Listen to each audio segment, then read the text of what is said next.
The first thing I remember is the sound of his voice on the phone. It was my father, and he was incandescent. "You're a goddamn embarrassment, Harper. A complete and utter failure." I froze, the crystal water glass halfway to my lips. Across the table, the guy. What was his name? Jason? Michael? It didn't matter. Looked like a deer, caught in the headlights of a freight train.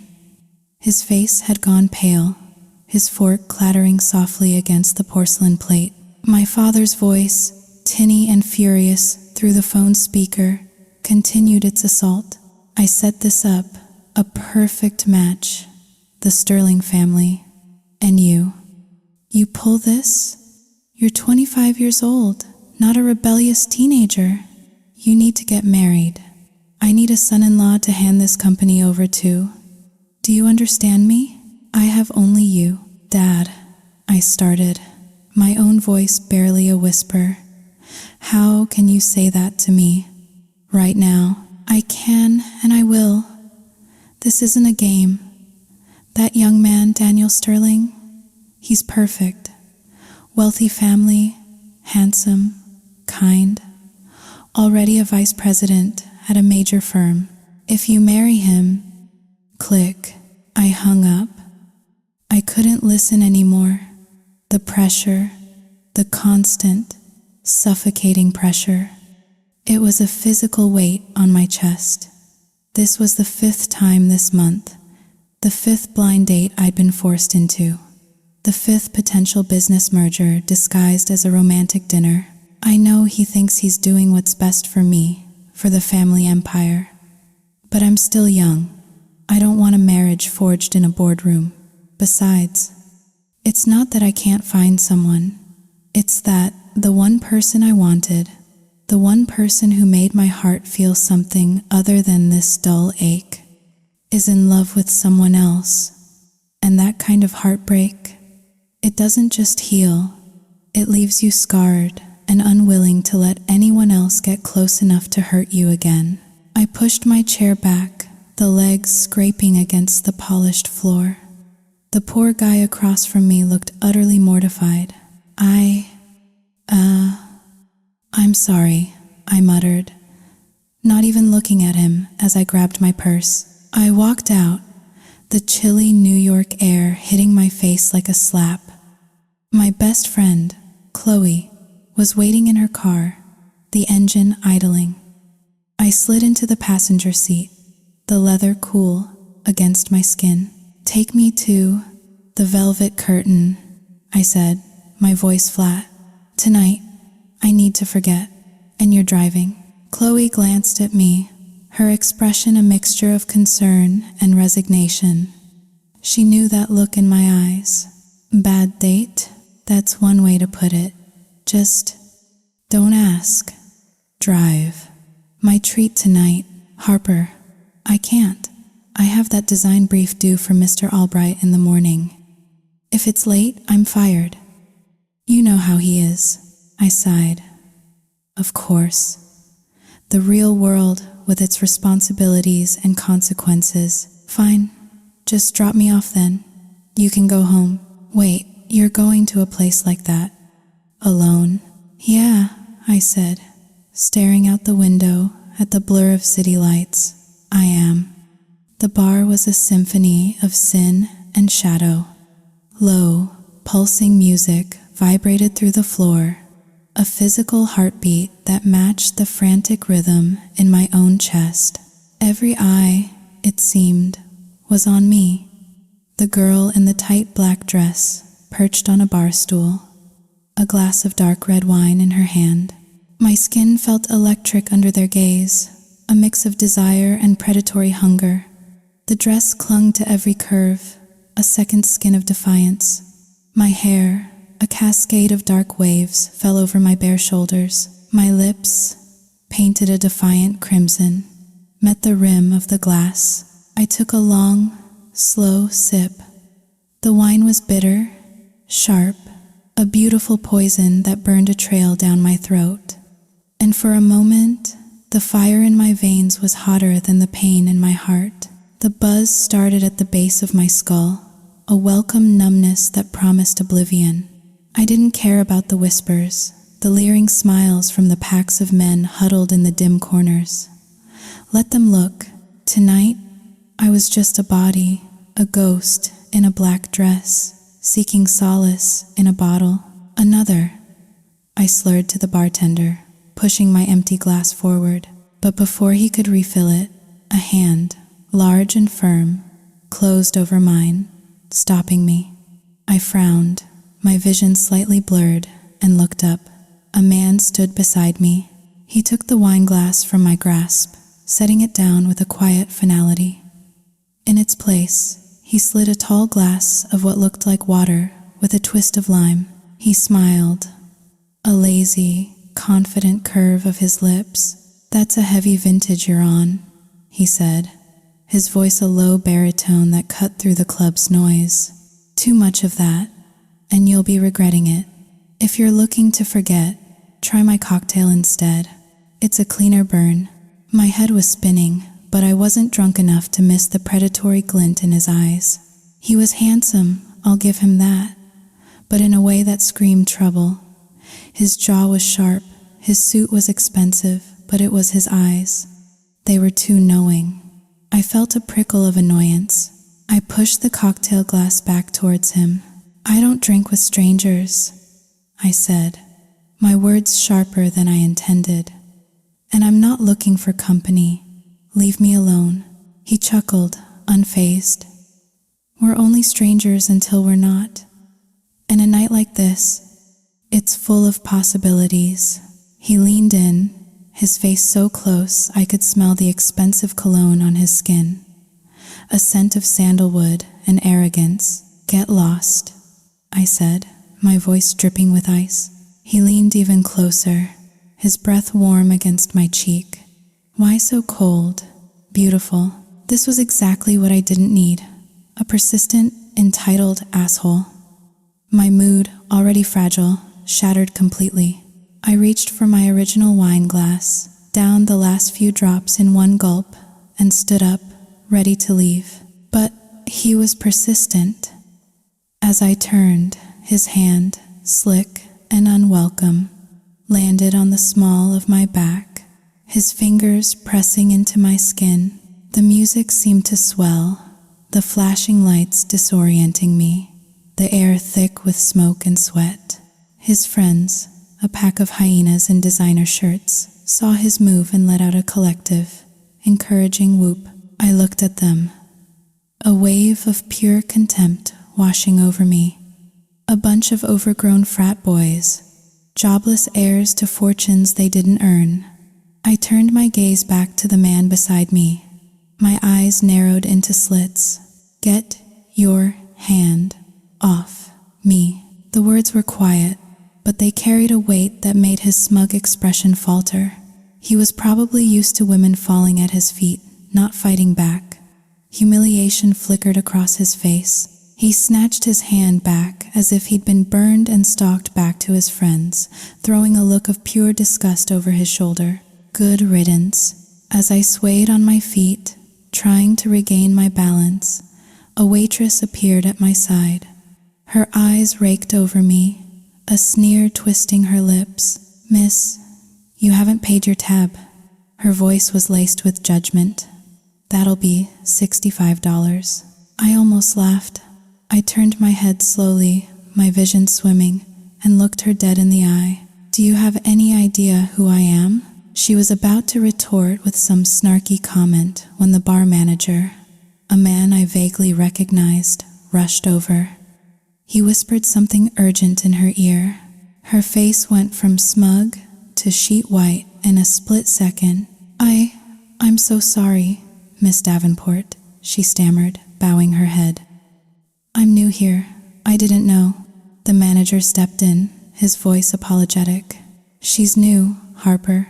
Please, forgive her." I couldn't be bothered.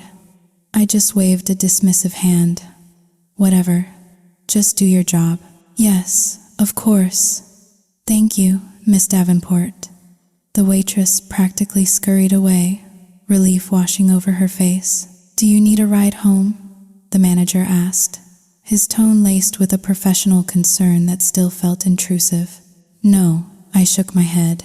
"I've got it." He knew better than to argue. I stumbled out of the bar and into the unforgiving city night.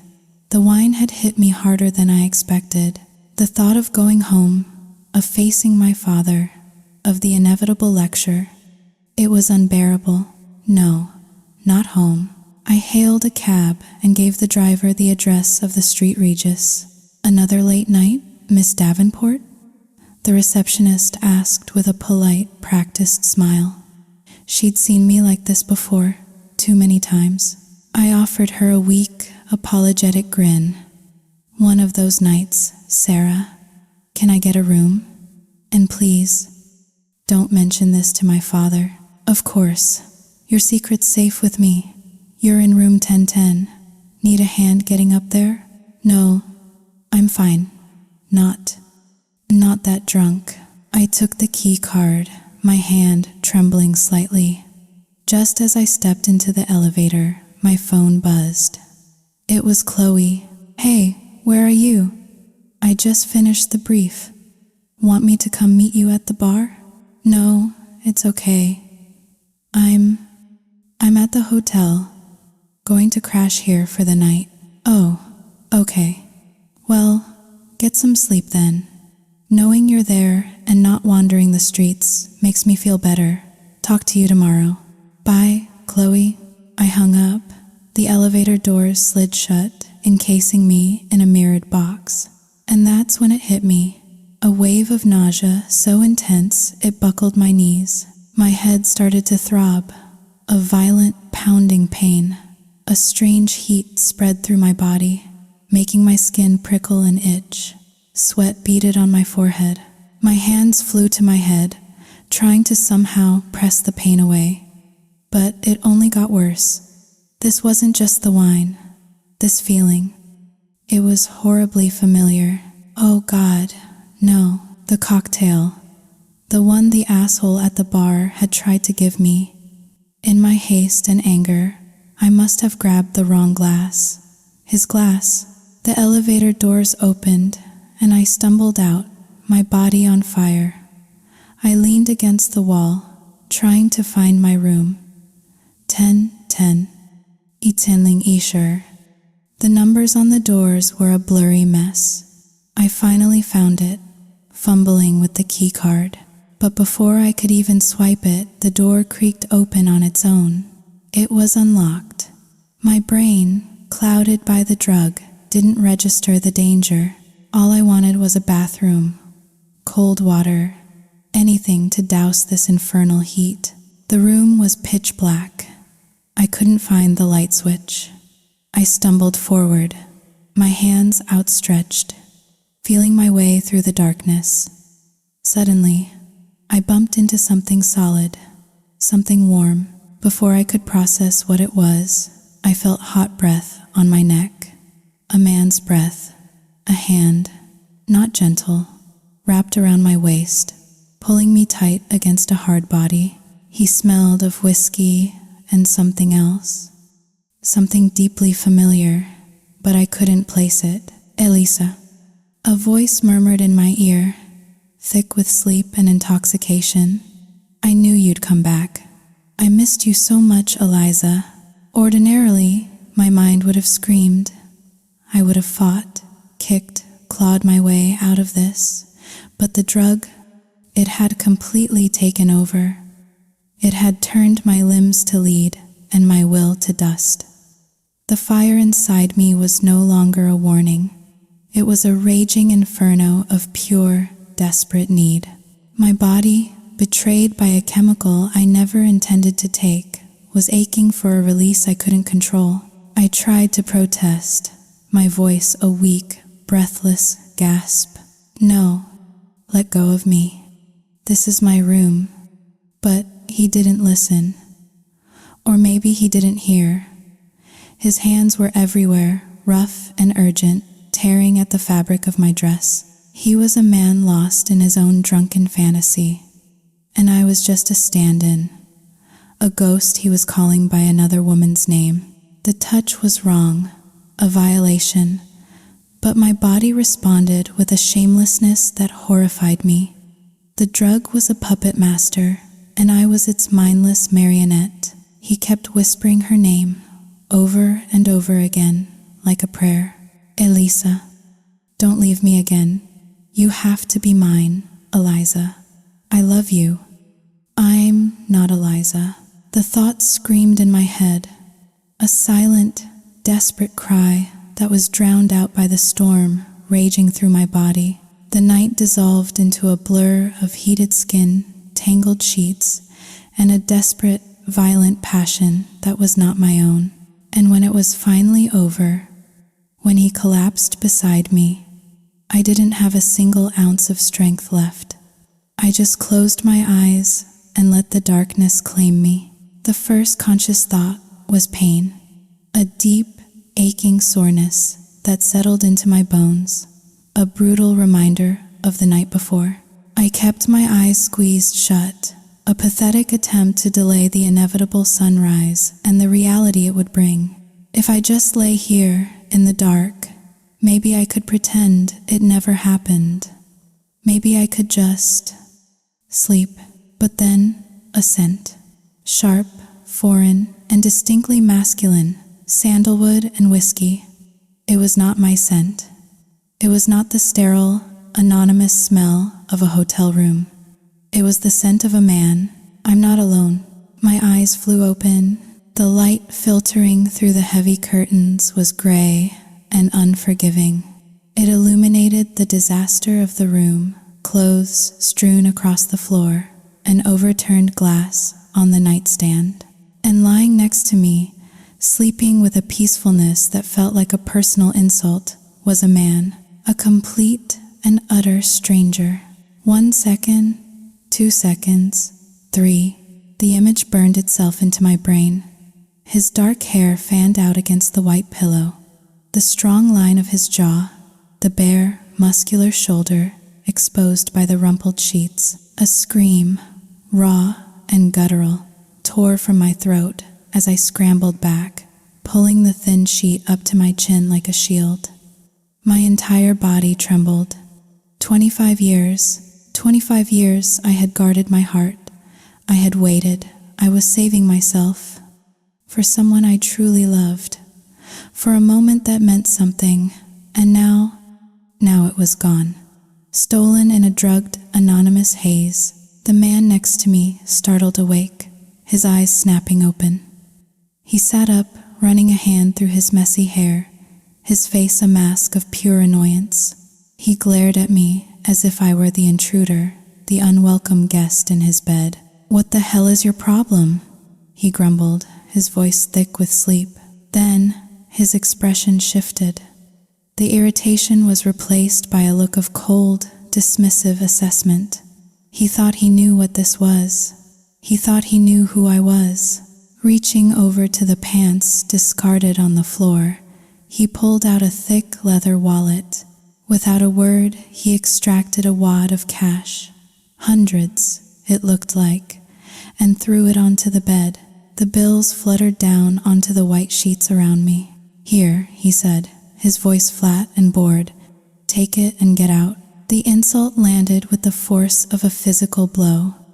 A hot, white rage erupted inside me, burning away the fear and the shame. I reacted without thinking. My leg shot out, kicking him hard in the ribs. The air rushed out of him in a surprised grunt. He was on his feet in an instant, his face contorted with fury. He raised his hand, and for a terrifying second, I thought he was going to strike me. I flinched, shutting my eyes tight, bracing for the impact. But it never came. Crash. The sound of shattering glass made me jump. I opened my eyes. He hadn't hit me. Instead, his fist had connected with the lamp on the bedside table, sending it flying against the wall. Shards of ceramic and glass littered the carpet. He stood there, breathing heavily, his chest rising and falling. He turned his furious gaze back to me. "Do you have any idea who I am?" he seethed. I looked at him, at his expensive suit now crumpled on the floor, at the fury in his eyes, at the blood trickling from his knuckles, and a strange, defiant calm settled over me. "No," I answered, my voice even. My simple, honest answer seemed to throw him off. The rage in his eyes flickered, replaced by a look of surprise. He stared at me, really looked at me, for the first time. His brow furrowed, a flicker of recognition dawning in his expression. The icy atmosphere in the room began to thaw, just a little. "Wait," he said slowly. Are you Mr. Davenport's daughter?" I lifted my chin. "What if I am? You scared now?"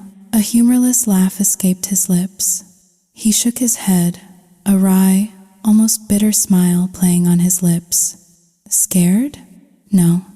It just means this is a classic case of sleeping with the enemy. What a small, screwed-up world. Enemy? What did he mean by that?" But before I could ask, a crazy, desperate idea began to form in the ruins of my morning. He was handsome, undeniably so. He carried himself with an air of power and wealth, even now, with his knuckles bleeding and his hair a mess. He was exactly the kind of man my father respected, and exactly the kind of man I could use. "Look," I said, my voice gaining strength. "What happened last night? It was an accident, a mistake. I don't need you to take responsibility, but I do need a favor." He raised a skeptical eyebrow. "I need you to come with me, meet my father. Just pretend to be my boyfriend, just for one lunch. That's it. He's trying to force me into an arranged marriage, and this is the only way I can get him to back off." I paused, then added a little steel to my voice. "And if you don't agree, well, with my father's influence in this city, I imagine life could get very uncomfortable for you." He was silent, listening to my proposal. Not a trace of fear showed on his face. In fact, he looked amused. A cold, cynical smile touched his lips, and he was about to speak, to refuse. I was sure of it, when his gaze dropped to the bedsheets, to the small, dark red stain on the white cotton, the evidence of what I had lost. He froze. His expression changed, the amusement vanishing, replaced by something I couldn't quite read. He looked from the stain back to my face, and then back to the stain. He was quiet for a long time. "So," I pressed, my heart hammering against my ribs, "will you do it, or not? Stop staring at me like that." He finally looked up, his eyes, a startling shade of amber, locking onto mine. A slow, mocking smile spread across his face. "You're beautiful, I'll give you that," he said, his voice a low purr.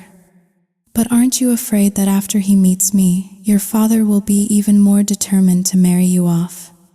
To me, this time, it was my turn to laugh. It was a brittle, hollow sound, but it was a laugh nonetheless. "You?" I said, looking him up and down. "You really think my father would approve of a degenerate like you for a son-in-law? A man who sleeps with women he doesn't know and then tries to pay them off in the morning? Please, you overestimate yourself." As if on cue, my phone began to ring from inside my purse on the floor. The caller ID flashed. "Father." I took a deep breath and answered. "Harper, be home for lunch. Mr. Blackwood and his son will be joining us, and this time you will be there. Do you understand me? The same script, the same demands, but this time I had a new line." "Actually, Dad," I said, looking straight into the amber eyes of the stranger in my hotel room, "I won't be meeting them, because I'm bringing my boyfriend home for lunch. We've been seeing each other for a while now." Silence on the other end of the line. I could almost hear the gears turning in my father's head. "What did you just say?" he finally asked, his voice dangerously low. "You heard me. See you at 1. I hung up before he could argue. I let out a shaky breath and looked back at the man. "Well?" I asked. "Are you in?" He stared at me for another long moment, his expression unreadable. Then he gave a slow, deliberate nod. "Fine," he said. "Let's go meet your father." We drove to my family's estate in his car, a sleek, black Aston Martin that purred like a panther. It was another surprising detail in the strange mosaic of this man. I had pegged him as a rich playboy, but this level of wealth was something else entirely. It was established, old money. "So why is your father so desperate to marry you off?" he asked, his eyes on the road. The question was casual, but it felt loaded. "You're asking a lot of questions," I shot back, leaning my head against the cool leather of the seat.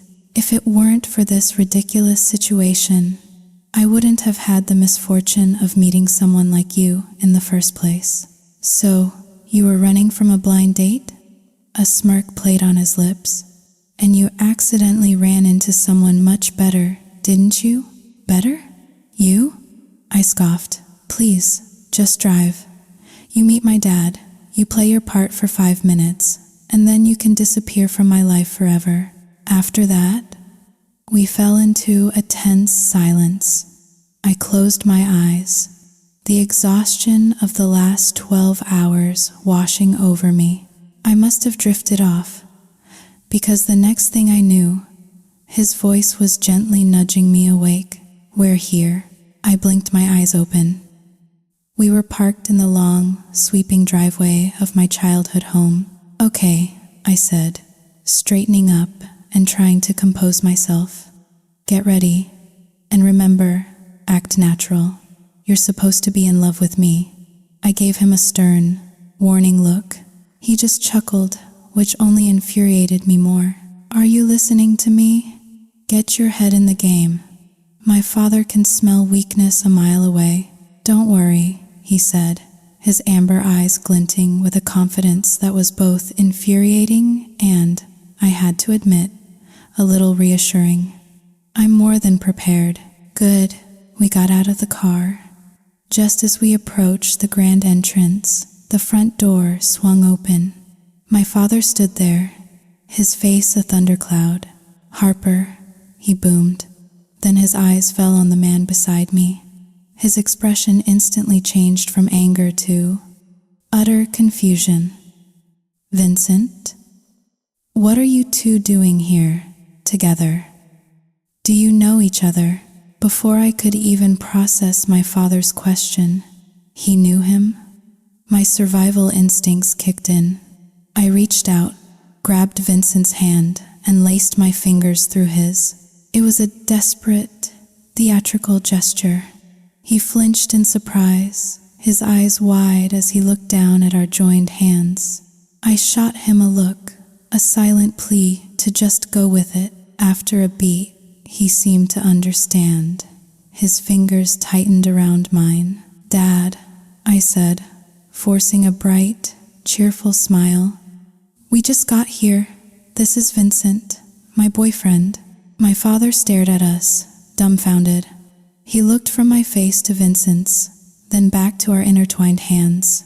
It was a long, agonizing moment before he finally spoke. "What? Are you serious, Harper? You and young Mr. Blackwood, you're together." To prove the point, I pressed myself closer to Vincent's side, resting my head on his shoulder. "Yes, Dad. Vincent and I have been seeing each other for a few months now. That's why I've been turning down all the candidates you've been introducing me to." I looked up at my father, my eyes wide and innocent. "Oh, by the way, where's your friend, Mr. Blackwood? And the son you wanted me to meet? Are they not here yet?" And then the strangest thing happened. A slow grin spread across my father's face. He looked thrilled, genuinely, deliriously happy. And beside me, Vincent Blackwood, was trying and failing to hide a smirk of his own. The two of them exchanged a look, a silent communication that I was completely left out of. I suddenly felt a cold knot of dread form in my stomach. Just then, another luxury car pulled up the driveway. "Ah, perfect timing," my father said, his grin widening. There's his father now. I figured this was my chance. I would introduce Vincent to them the moment they got out of the car, put an end to this matchmaking nonsense once and for all. My father and I walked towards the arriving car to greet his guest. But when the man stepped out, the world tilted on its axis. He was older, distinguished, with the same sharp jawline and amber eyes as the man whose hand I was still holding. He saw Vincent and broke into a broad smile. "Vincent, I thought you were tied up in meetings and would be late. You beat me here." He clapped his son on the shoulder. "Have you introduced yourself to Mr. Davenport yet?" My blood ran cold. I turned, my eyes wide with disbelief, and stared at Vincent. He looked back at me, his expression a perfect picture of false innocence. Then he turned to the older man. "I was just introducing my girlfriend, Dad." "Girlfriend?" The older Mr. Blackwood looked from his son to me, his eyebrows shooting up in surprise. "Don't tell me. You and young Harper here. You already know each other." Vincent's smile was pure, unadulterated triumph. He looked down at me, his voice smooth as silk, and delivered the final, devastating blow. "We've been getting to know each other for some time. Actually, it's quite a coincidence that the woman you wanted to introduce me to turned out to be her." He was lying through his teeth, and he wasn't even blinking. "Well, isn't that wonderful?"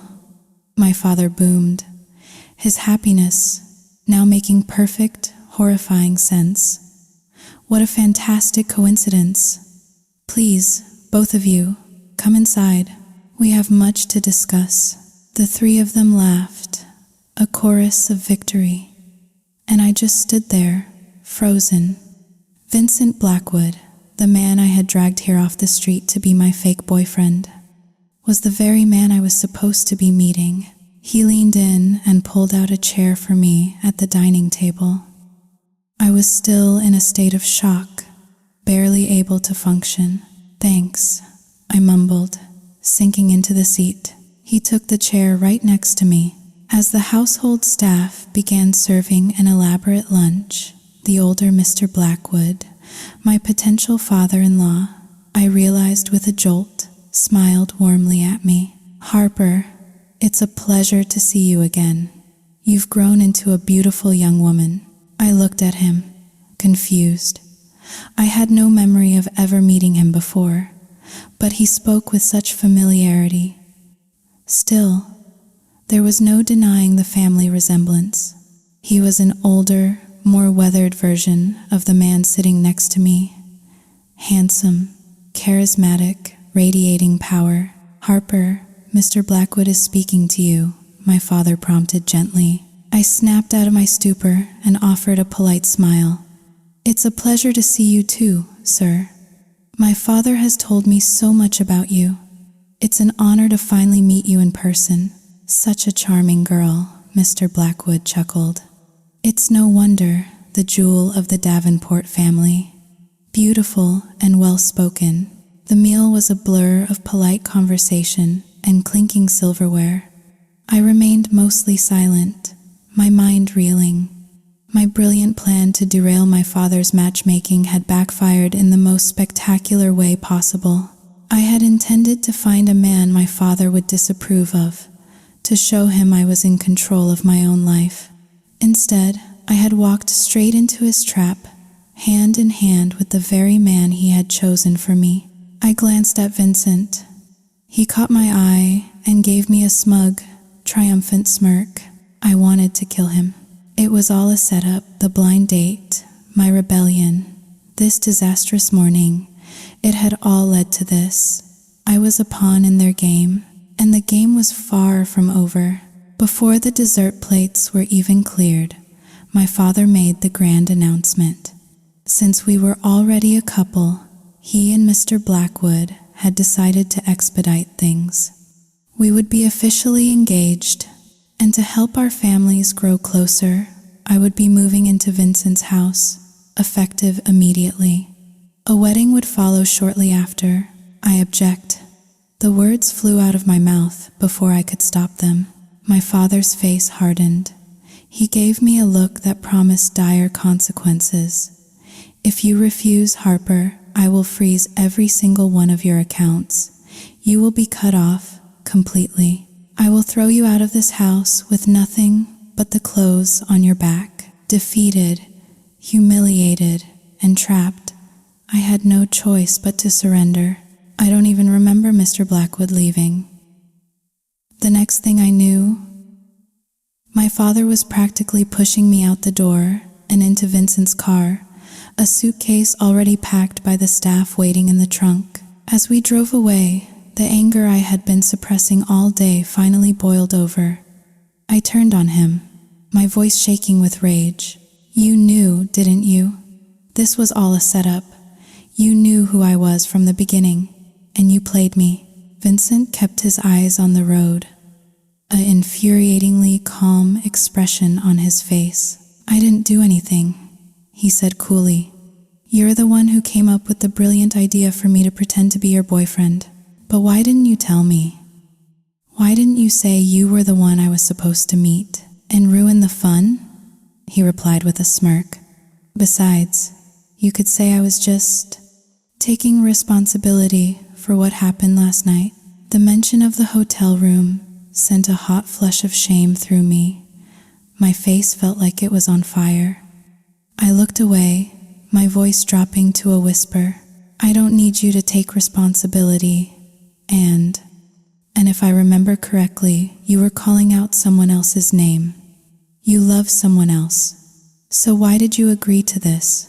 Why are you taking me to your home? Didn't you hear your father?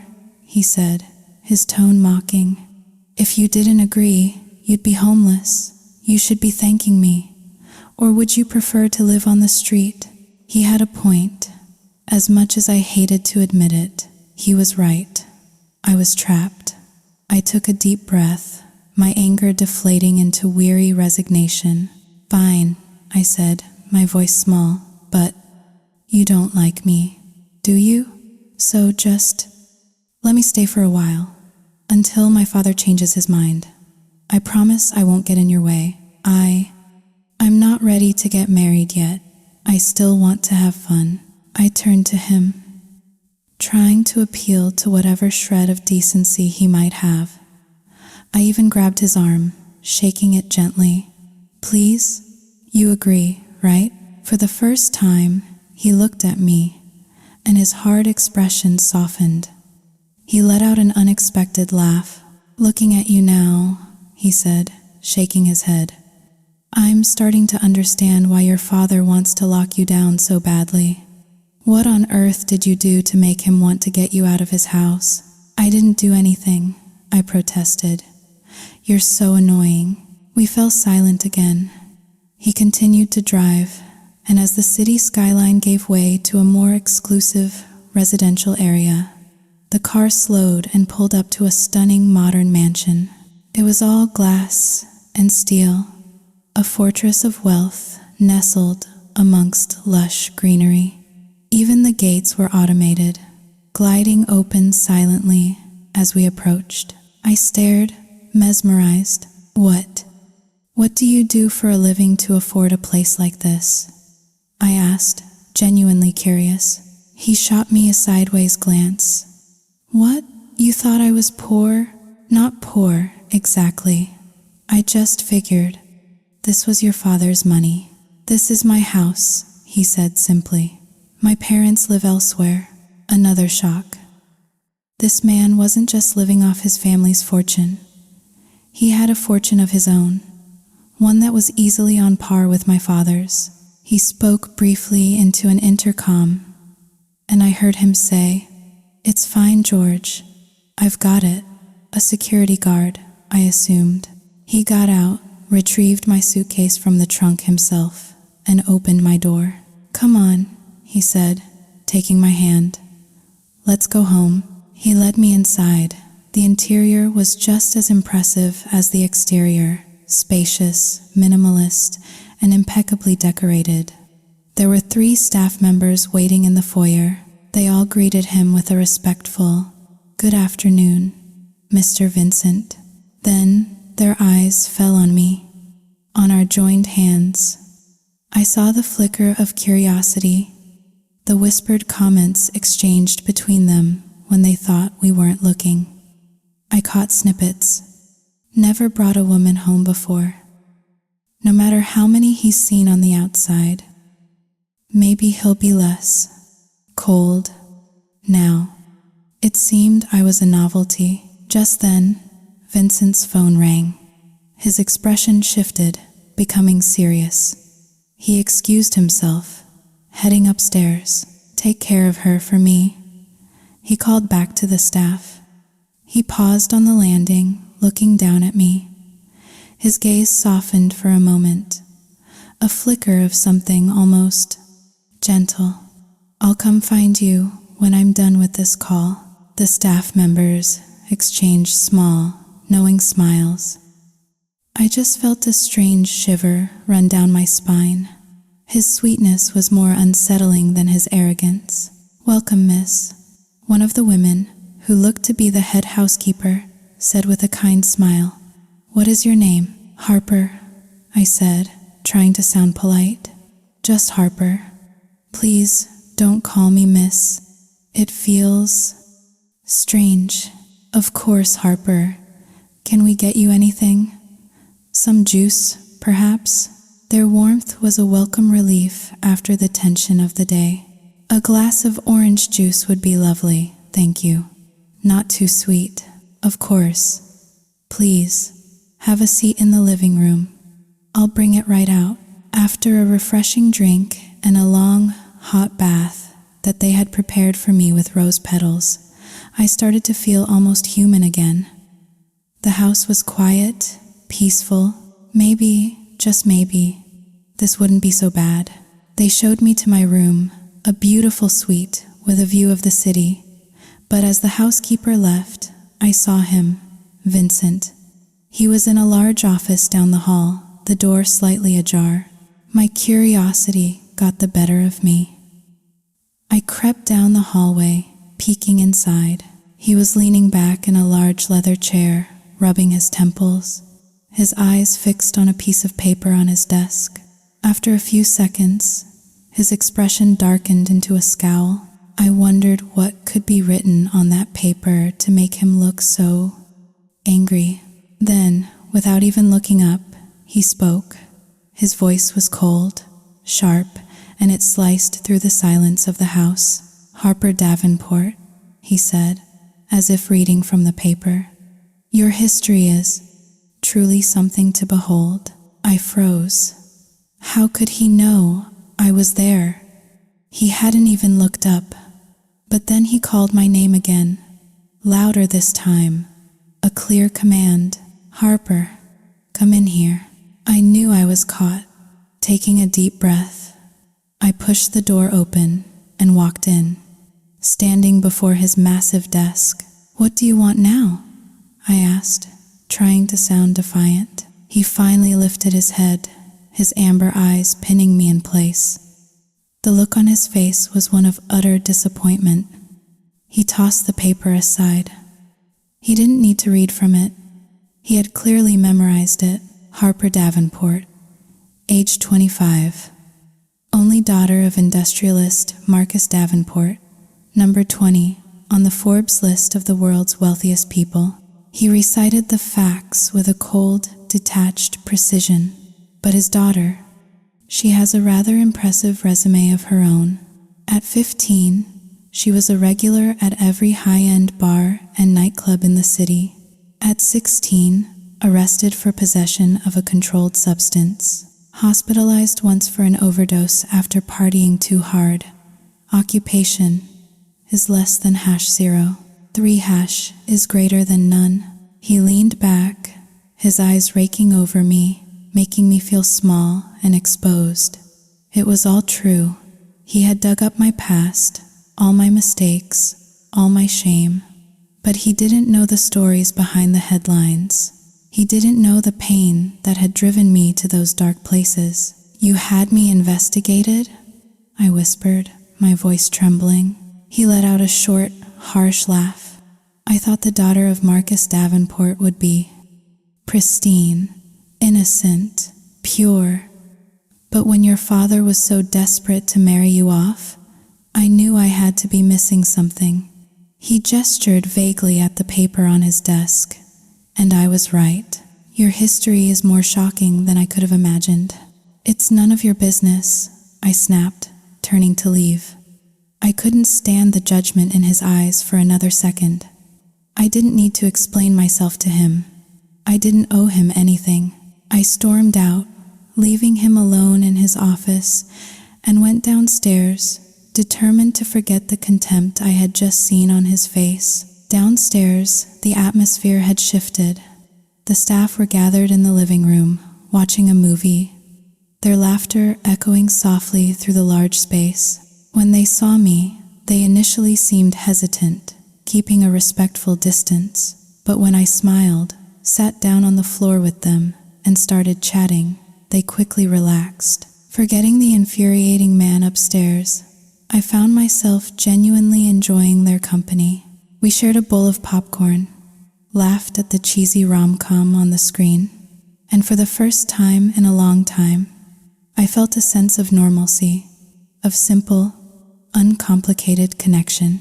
I was so engrossed in the moment that I didn't notice the figure standing on the upstairs landing, watching us, a dark silhouette against the soft glow of the hallway lights, his hands gripping the railing so tightly his knuckles were white.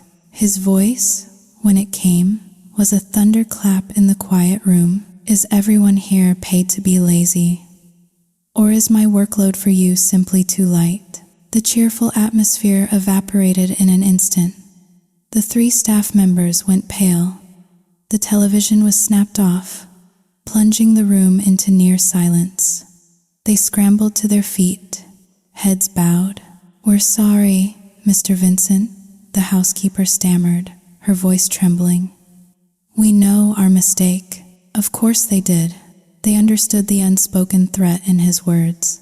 This was their home, but also their workplace. He was their employer, their master, and he was not pleased. The joy I had felt moments before curdled into anger. The popcorn I was chewing turned to ash in my mouth. I spat it out into a napkin. He descended the stairs, his face a thunderous mask, his eyes zeroing in on the scattered snacks and empty glasses on the coffee table. With a single, violent motion, he swept his arm across the table, sending everything crashing to the floor. "Clean this up," he ordered, his voice dangerously low. The staff immediately bent to the task, their movements hurried and fearful. I, however, remained seated, my eyes fixed on him, a storm of defiance brewing inside me. "What is your problem?" I demanded, my voice ringing out in the tense silence. "We were just having a good time. What does that have to do with you?" My words seemed to shock the staff. They froze, their eyes wide with a mixture of terror and awe. They clearly thought I was insane to challenge him. One of them even tugged on the hem of my dress, a silent, desperate plea for me to stop. Vincent just stood there, staring at me. 1 minute, 2 minutes. He didn't move, didn't speak. He just watched me, his expression unreadable. Finally, after the staff had cleared away every last crumb of the mess he had made, he walked over to me. He grabbed my wrist, his grip like iron, and pulled me to my feet. "If you want to play," he snarled, his face inches from mine, "then you can come and play with me in my room." He dragged me up the stairs, leaving the staff behind to exchange horrified, scandalized glances. He was deliberately humiliating me, making them think the worst. By the time we reached the top of the stairs, I was seething. He pulled me to a halt in front of the door to my room, finally releasing my wrist.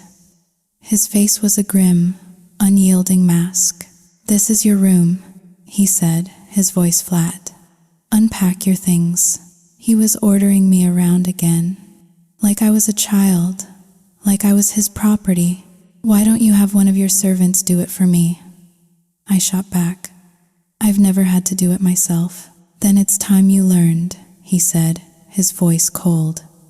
"I won't have a useless freeloader living in my house." Useless?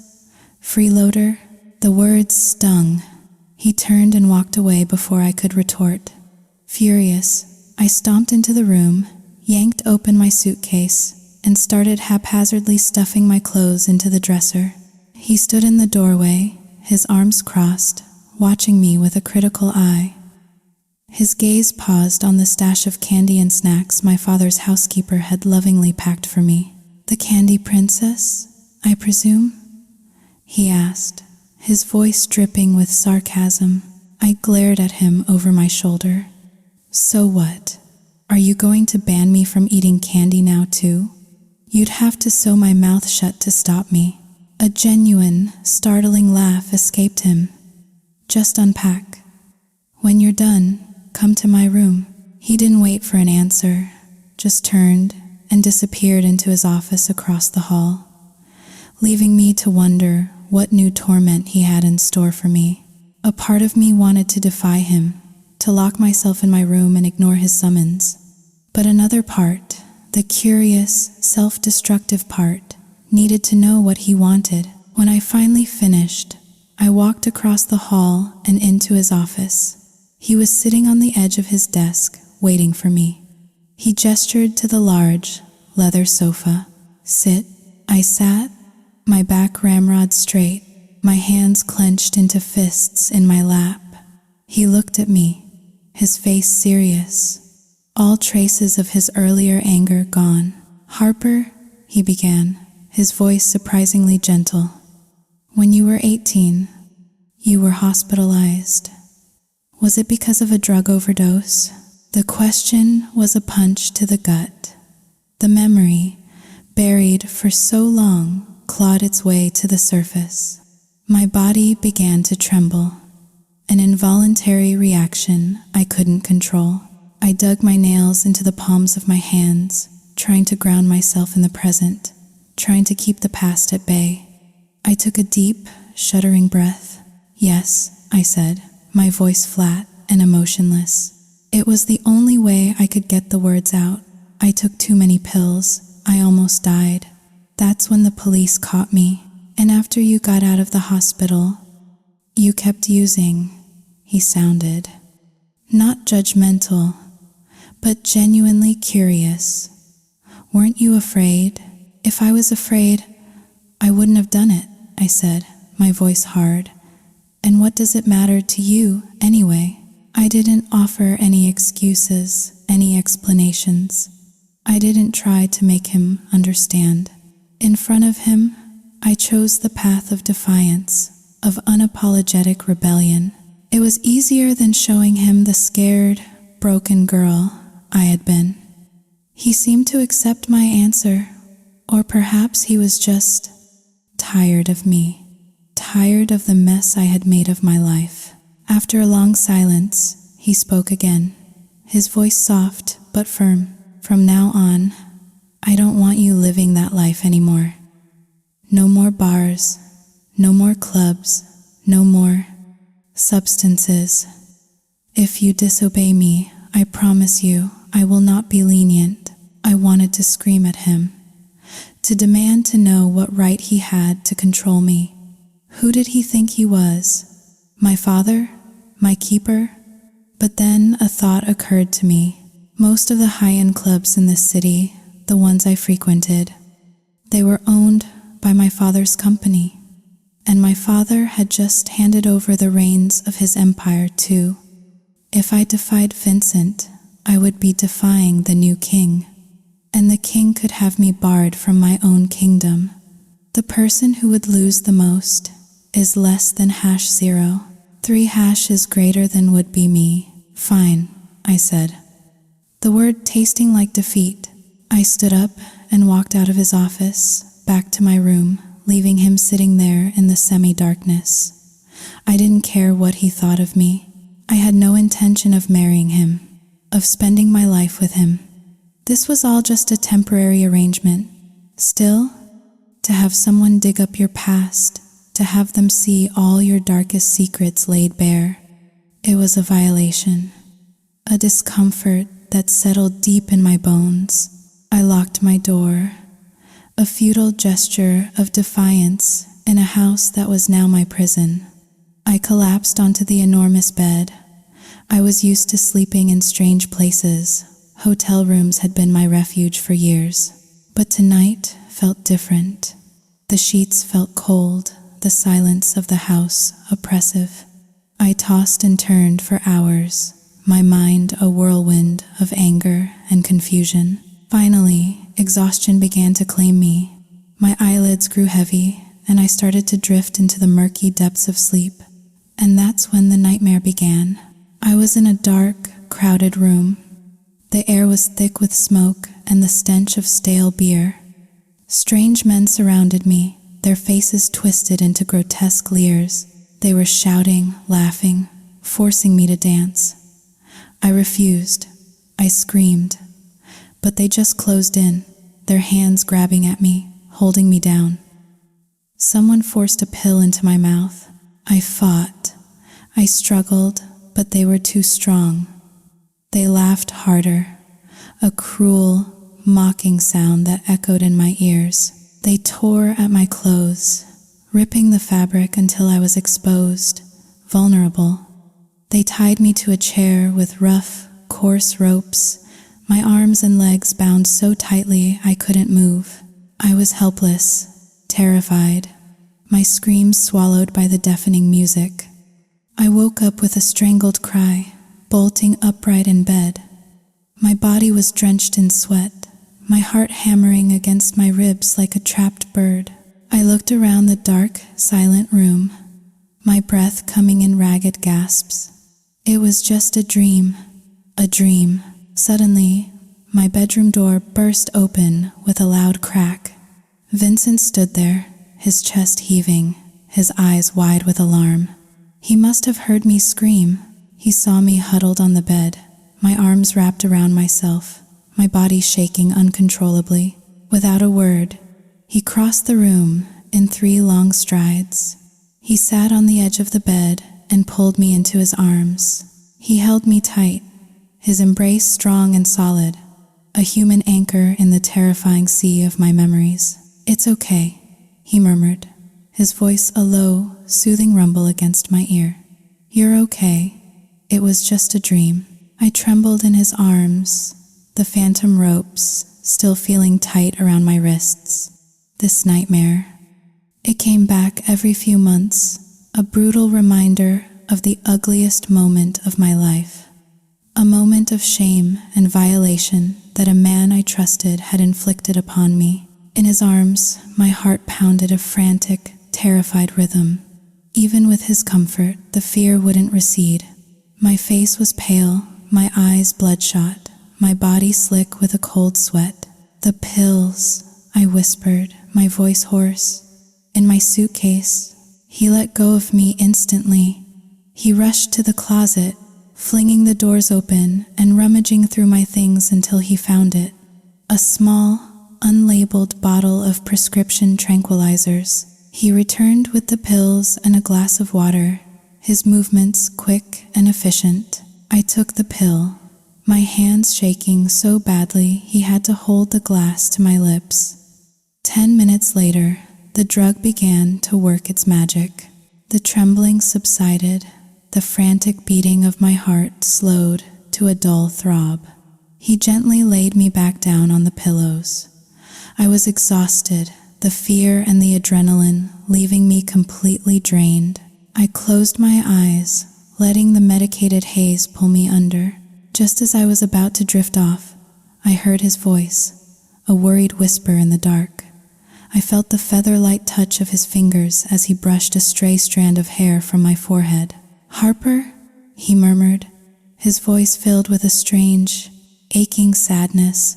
"I've already lost the most important person in my life. I can't lose you too. Not when you look so much like her. Please, be safe." His words were a puzzle I was too tired to solve. Who had he lost, and who did I look like? But before I could ask, I heard footsteps approaching my room. I kept my eyes closed, pretending to be asleep, and listened. A man's voice, quiet and respectful, spoke from the doorway. The wedding was at 9 o'clock this morning, U.S. time. Her husband is a doctor at the MD Anderson Cancer Center. It seems her older sister introduced them a while ago. The marriage was arranged to get her a green card. It wasn't a forced marriage on her family's part. She and the doctor had been acquainted for some time. There was a long silence, and then I heard a low, harsh sound from Vincent. A sound of pure, unadulterated fury. It was followed by the sharp thud of his fist hitting a wall. "Get out," he said, his voice dangerously quiet. After another pause, the other man spoke again, his tone hesitant. "Mr. Vincent, about the other matter, the investigation into Miss Harper." "What about it, sir, if I may be so bold? Did you agree to this arrangement? Because Miss Harper resembles Miss Eliza?" My heart stopped. The tranquilizer's calming effect vanished, replaced by a jolt of adrenaline. I held my breath, waiting for his answer. The silence stretched on, thick with unspoken emotions. Finally, he spoke, his voice void of any warmth. "She can be a substitute. For now. It will please my grandmother. Now, tell me what you found." "A substitute."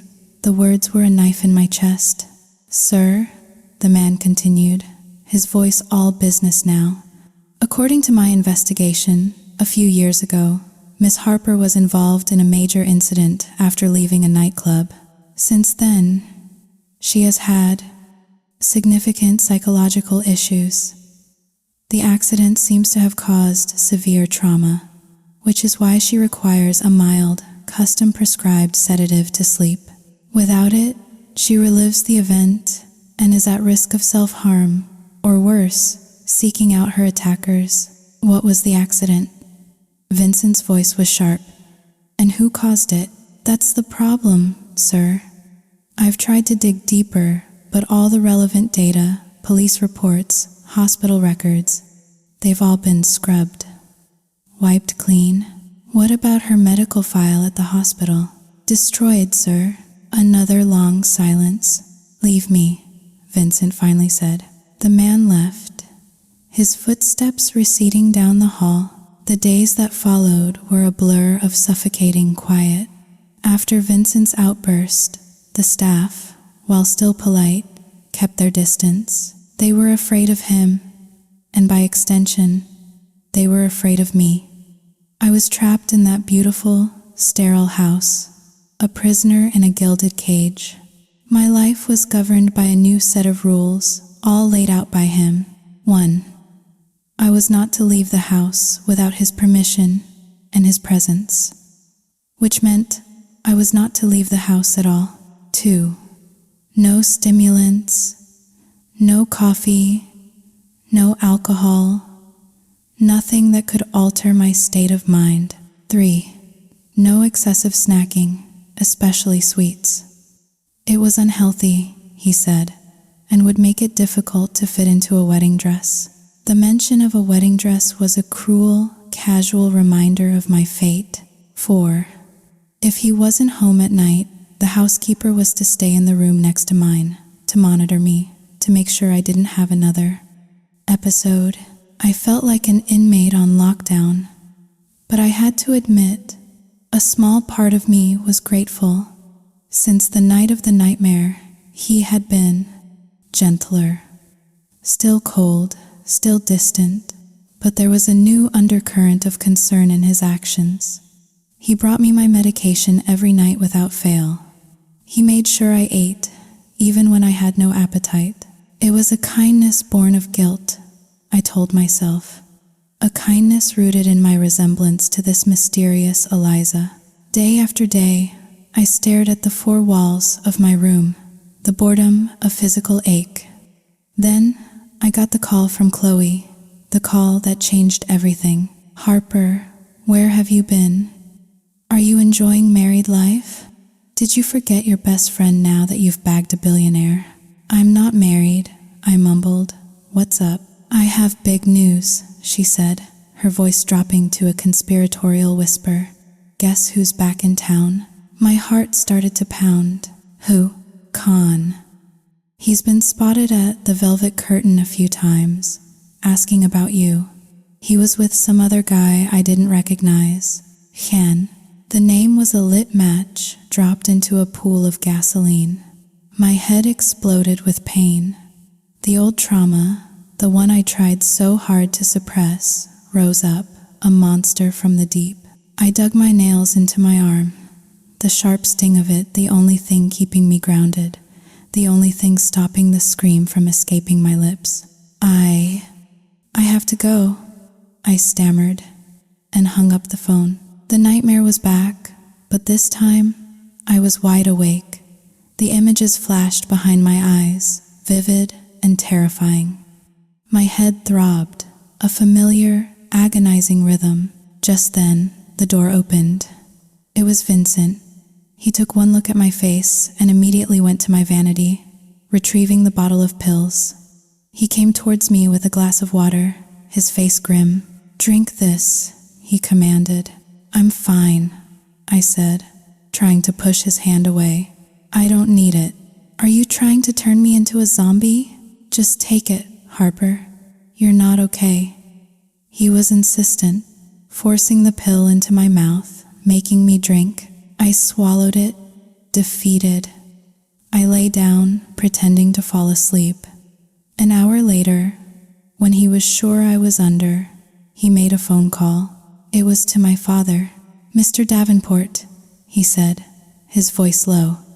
"I need to ask you something about Harper. Was there an incident in her past? Something that caused a severe psychological shock?" There was a long pause on the other end of the line. I could hear the hesitation in my father's silence. "Mr. Davenport," Vincent pressed, his voice hardening. "If Harper and I are to be married, I have a right to know her medical history." Another pause. Then I heard my father's voice, heavy with a sorrow that broke my heart. "If you must know, I will tell you, but you must promise me you will never speak of this to her. Not a single word. You have my word." And then my father began to speak, and the story he told was a story I had never heard before, the truth I had never known. The Davenport family, we didn't just have one daughter. There were two, twins, my Harper, and her sister, Haley. My father's voice, strained and heavy with the weight of years of unspoken grief, painted a picture of a life I barely remembered, a truth that had been deliberately buried. When my business expanded, especially after the groundbreaking for the oceanfront resort in City B, I made a lot of enemies, powerful men who didn't like a newcomer stepping on their territory. On the girl's 18th birthday, we were celebrating at one of my clubs. A group of men, thugs, stormed the place. They were trying to cause a scene, to intimidate me. They grabbed both Haley and Harper, trying to use them as leverage, to force me to sign over the resort. I could hear the ragged edge in his voice, the sound of a man reliving his worst nightmare. I got the call and rushed over, but I was too late. Haley, my brave, fiery Haley. She fought back. She cursed at them, told them they were cowards. She wouldn't be intimidated, and for that, for her courage, they killed her. right there, in front of Harper. A choked sob escaped him, and my own throat closed up, a wave of nausea washing over me. Haley, my sister. The memory of her face was a blur, a faded photograph in the album of my mind. Harper saw everything, my father continued, his voice barely a whisper. The shock was too much for her. She was always the more fragile one. She just collapsed, fainted right there on the floor. I thought they would leave her be, but they didn't. They saw how beautiful she was, even then, and they gave her something, a drug. They were going to hurt her. But just as they were about to, the police finally arrived. The bastards scattered, vanishing into the night before anyone could be apprehended. All that was left was the scene. Haley, lying there, 2 bullets in her heart, and Harper, unconscious, but breathing. She was alive. My body was rigid, every muscle tensed. I was listening to the story of my own life, told by a stranger. But the girl who woke up, she wasn't the same Harper. The trauma, it broke something inside her. The doctors said it was post-traumatic stress, a profound psychological scar from witnessing such brutality. For years, the investigation went nowhere. The men who did this were ghosts. And Harper, she became a different person, not the gentle, sweet girl she had been. She became reckless, wild. It was like she was trying to outrun the memories. So, to protect her, to try and give her a chance at a normal life, I erased the past. I had every record of the incident destroyed, every mention of Haley, every police report, every hospital file. As far as the world was concerned, Marcus Davenport only ever had one daughter. He broke down then, the sound of his weeping a raw, open wound.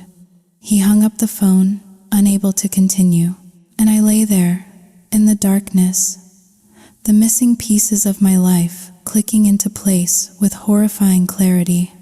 A sister. I had a sister, and she had died for me.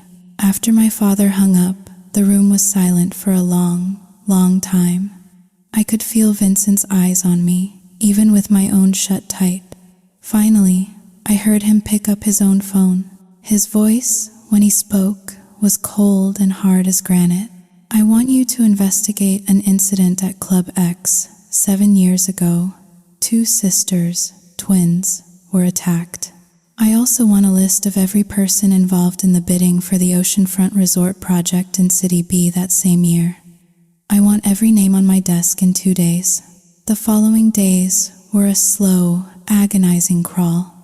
I enlisted Chloe's help, turning my best friend into my own private investigator. I needed to know everything about Khan, the man with the distinctive Quan Kong tattoo on his back, a warrior god wielding a blade, the same tattoo I had seen on the man who had murdered my sister. I remembered that night, the chaos, the screams, and I remembered him, the leader. After the incident, when I had recovered enough to give a statement, I was told the attackers had fled the country. Coincidentally, Khan had disappeared from the city's underbelly at the same time. I had always suspected him, had sworn to myself that one day I would make him pay for what he did to Haley. But then, he had vanished. And now, Chloe's sources confirmed he was back. The 4 walls of Vincent's mansion felt like they were closing in on me. The boredom, the confinement, it was making me crazy. I had to get out. I had to find Khan. If it meant running away from this gilded cage, from my father, from Vincent, then so be it. I could survive on my own. I had to. That evening, Vincent found me staring out the window, a storm brewing in my eyes. "Want to get out of here?" he asked, his voice unexpectedly gentle. "Get some fresh air?" I was so surprised by the offer that I didn't answer right away. I looked at him, suspicious. Where are we going? Why are you being so nice to me? I'm taking you to my company, he said, a faint smile playing on his lips. Give you a little glimpse into my world. I'm not interested. Aren't you? He challenged, his amber eyes glinting. Aren't you the least bit curious about how a degenerate like me got so rich? This is your chance to find out. He had me there. My curiosity was piqued. Fine, I relented. Let's see how impressive you really are. Or if you're just full of hot air. Good, he said. But we need to make a stop first. You need a little upgrade. You can't go looking like that. What's wrong with how I look? I demanded, offended. Nothing, he said smoothly. But I have a reputation to maintain, and my future wife needs to look the part. He was infuriating, arrogant, condescending, but he was letting me out of the house. I would have agreed to wear a potato sack if it meant a few hours of freedom. He took me to a high-end boutique on Fifth Avenue, a place so exclusive it didn't even have a sign. He had them dress me in an elegant, form-fitting evening gown, style my hair, and do my makeup. When I emerged from the dressing room, he was standing there, waiting, and for a moment, he just stared. His jaw was slack, his eyes wide with an expression I couldn't quite decipher. It was more than just appreciation. It was awe. I felt a thrill of triumph. I knew I was beautiful, but to see it reflected in his eyes, to render him speechless, it was a small, satisfying victory. See? I said, twirling playfully. Not so bad, am I? He blinked, as if snapping out of a trance. A slow, appreciative smile spread across his face. The saying is true, he said, his voice a low murmur. Clothes really do make the woman. My smile vanished. Of course, he had to ruin it. He was implying that my beauty was bought and paid for by him, the arrogant bastard. I stalked out of the salon, my good mood completely shattered. He followed, a triumphant chuckle rumbling in his chest. He seemed to enjoy getting under my skin. He drove us to a towering skyscraper in the heart of the financial district. The words Blackwood Holdings were etched in elegant silver letters above the entrance. This was it, the heart of his empire. I had driven past this building 100 times, had always wondered about the powerful, enigmatic figure who ran it. According to the business journals, Blackwood Holdings had started overseas, only moving its headquarters to New York about 10 years ago. It was a global powerhouse, a titan of industry. And my father had once told me, with a strange mix of reverence and rivalry, that the CEO, the elusive Mr. Blackwood, was the man who had helped him get his own start. The man who had paved the way for Davenport Industries to become what it was today. Wait a minute. Blackwood, Davenport, Vincent Blackwood, was Mr. Blackwood's son. And this was his company. My mind was reeling as he led me into the lobby. The pieces were all there, but they formed a picture so vast, so powerful, I could barely comprehend it. We stepped into a private elevator.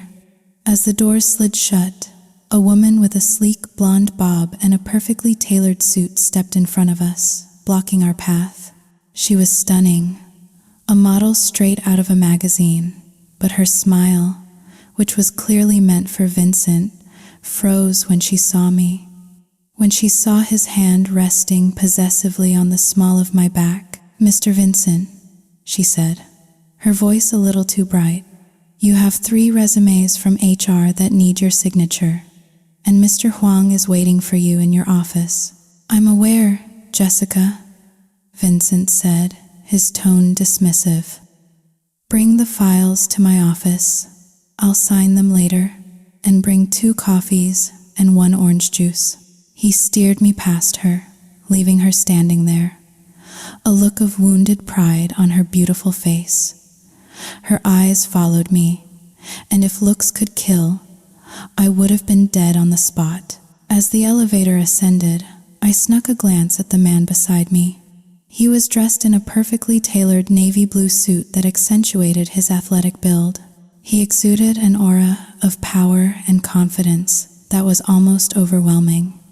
This was the man the papers raved about, the brilliant, ruthless CEO of Blackwood Holdings, the man who was going to be my husband. It was surreal. "Hey," I said, breaking the silence. He turned, his eyebrow raised. "What? That woman? Your secretary. She's beautiful." "Yes, she is." "Has she worked for you for a long time?" 9 years. 9 years, I mused. That's a long time. She's been with you since the beginning. She's beautiful, loyal. Are you in love with her? He looked at me, his amber eyes searching my face, as if trying to gauge my reaction. "What do you think?" he asked. "I think you are," I said, a strange pang of something twisting in my gut. "Yes," he said simply, "I am." His admission, so blunt and honest, caught me off guard. For some reason, it hurt. I tried to cover my reaction with a breezy, careless tone. "Well, then, you should marry her. Marry her, and then you can kick me out of your house. Tell my father you're not interested in me anymore. Then I can be free, and you can be with the woman you love. It's a perfect plan, right?" I was rambling, trying to fill the suddenly awkward silence. But as I looked at him, I saw that his face had turned to stone. His jaw was clenched, his eyes dark with a sudden, inexplicable anger. Before I could react, he had me pinned against the elevator wall. His hands were on either side of my head, trapping me. His face was inches from mine, his expression terrifyingly intense. "What did you just say?" he whispered, his voice a low, dangerous growl. "Say it again." I was too scared to speak. I just shook my head, my heart hammering against my ribs. "Don't you ever," he hissed, "even as a joke, talk about leaving me. You are mine now. The only way you will ever be free of me is if I decide to throw you away. Do you understand?" The elevator doors chimed, sliding open to reveal a luxurious, expansive office. A handsome man in a sharp suit was sitting on a sofa, sipping tea. He looked up, saw the compromising position we were in, and let out a discreet cough, turning away to give us a semblance of privacy. Vincent finally let me go, but his arm snaked around my waist, pulling me tight against his side as we walked out of the elevator. He was staking his claim, marking his territory. "Mr. Vincent," the man on the sofa said, standing up, "I've finished the investigation you asked for." "And?" Vincent asked, leading me to the sofa and pulling me down onto his lap. "The results are just as you predicted. The man, Mr. Huang, I presumed, said, his eyes flickering nervously towards me. He will be at the party tonight. Then we will be there too, Vincent said, his gaze fixed on me. I had no idea what they were talking about, who he was, or what party they were referring to. But Huang looked worried. Sir, are you sure you want to bring her to the party tonight?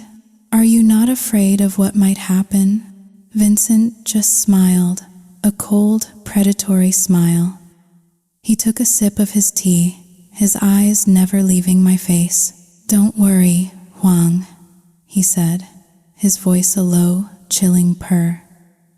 To catch a big fish, you need the perfect bait.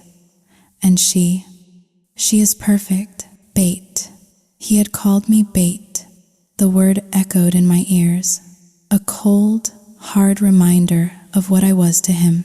Not a person, not a fiancé, just a tool, a means to an end, and a part of me, a part I didn't want to acknowledge, was starting to realize that the end he was planning had everything to do with me. The party was being held at the grand opening of the Elysian, the new flagship tower of Blanc construction. It was an obscene display of wealth and power. Valets in crisp uniforms whisked away a seemingly endless stream of luxury cars. Women in designer gowns and dripping with diamonds floated up the marble steps, their arms linked with men in bespoke tuxedos. The building itself was a monument to ambition, a spear of glass and steel piercing the night sky. Arthur Blanc, the patriarch of the family, and a major rival to my father in the construction and real estate world, was a name I knew well. His company was second only to Davenport Industries. As we stood before the magnificent entrance, I couldn't help but stare, completely captivated by the sheer scale of it all. "Don't tell me you've never seen anything this grand before, Harper," Vincent teased, his voice a low murmur in my ear. "It's time to go inside." "How did you know?" I asked, genuinely curious. This is my first time at an event like this. It's breathtaking. I turned to him, my voice pleading. "Please, just let me look for another minute." I pouted, a childish gesture that I couldn't help. Beside us, Huang's jaw practically hit the floor. He was clearly not used to seeing anyone speak to his boss with such familiarity, let alone a woman who looked at him with something other than fear or adoration. He was probably even more shocked that Vincent seemed amused by it. This new, softer dynamic between us had been negotiated on the car ride over. Vincent had insisted we drop the formal titles and act like a real couple. I had initially refused, threatening not to go, but then he played his trump card. He told me my father and his father would both be there, and that our united front would keep them happy. Then he'd added the final irresistible incentive. If I behaved, he would let me go to a real bar, by myself, for one night. The promise of a single night of freedom was enough to make me agree to anything. He pulled me closer, his hand firm on my waist. An event this big, with all the major players from across the country in attendance. It's partly to pay respect to Arthur Blanc, but mostly it's a feeding frenzy. Everyone's here to network, to make deals. He leaned in, his breath warm against my ear. And where there are sharks, there are always photographers. As if on cue, a wall of flashing lights erupted in front of us. The paparazzi descended, a pack of wolves sensing fresh meat. "Don't forget what you promised me," I whispered urgently, reminding him of my one night of freedom. He just smiled. "I haven't forgotten." He was about to pull me away from the scrum, but a security guard politely stopped us, asking for our invitation. Vincent produced it from his jacket pocket, and we were waved through into the glittering ballroom.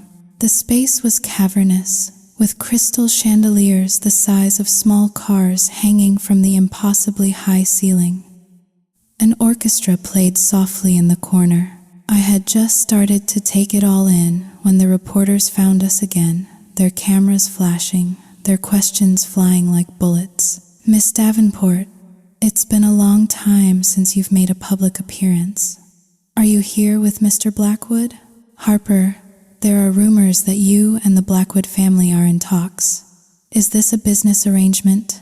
Mr. Blackwood, you're known for having a different beautiful woman on your arm at every event. Is Miss Davenport just another one of your temporary companions?" That last question hit a nerve. My hand instinctively tightened on his arm. Temporary companion. Was that all I was? Was I just another pretty face he would parade around before discarding? The thought sent a cold, unpleasant shiver down my spine. I was just a stand-in for Eliza, after all, a pawn in his game. I saw the change in his expression. A flicker of irritation, then a hardening of his jaw. He looked down at me, saw the flicker of hurt in my eyes, and then turned to face the reporters, a slow, predatory smile spreading across his face. "You want an answer?" he asked, his voice silencing the clamor. The reporters held their breath, their cameras poised. I looked up at him, my heart pounding, wondering what he would say. I half expected him to deliver some cold, dismissive corporate statement, but he did something I never could have predicted. He brought his hand to the back of my neck, his fingers tangling in my hair. The other hand remained firmly on my waist, pulling me so close I could feel the heat of his body. And then he kissed me. It wasn't a gentle, polite kiss. It was deep, possessive, a public declaration of ownership. He claimed my mouth with a confidence that left me breathless. For a dizzying moment, the world fell away. There was only the roar of blood in my ears and the feel of his lips on mine. When he finally pulled away, the ballroom was silent. The only sound was the frantic clicking of 100 cameras. He looked directly at the reporters, his eyes blazing. "Harper and I," he announced, his voice ringing with authority, "are getting married. Now, if you'll excuse us, we have no further comments." He turned and led me away, his arm still securely around me, leaving a crowd of stunned journalists in our wake. I was still reeling from the kiss, from his public declaration. He was playing his part perfectly, too perfectly. Mr. Vincent Huang appeared at his side, his expression urgent. He nodded towards a group of older men across the room. Vincent understood immediately. He turned to me, his expression softening. "Harper, I have some business to attend to. Stay here, have something to eat, and please, don't wander off." "Okay," I whispered, still dazed. "You go." I watched him walk away with Huang, a powerful, commanding figure who moved through the crowd with an easy confidence. I found an empty chair near a pillar and sat down, trying to process everything that had just happened. A moment later, a waiter approached me, carrying a small plate with a single, perfect strawberry tart. "Miss Davenport," the waiter said with a polite smile, "Mr. Blackwood sent this over for you. He said it was your favorite." I stared at the dessert. How did he know? A small, involuntary smile touched my lips. I took a bite. It was delicious, the sweetness a welcome comfort. As I ate, I watched him from across the room.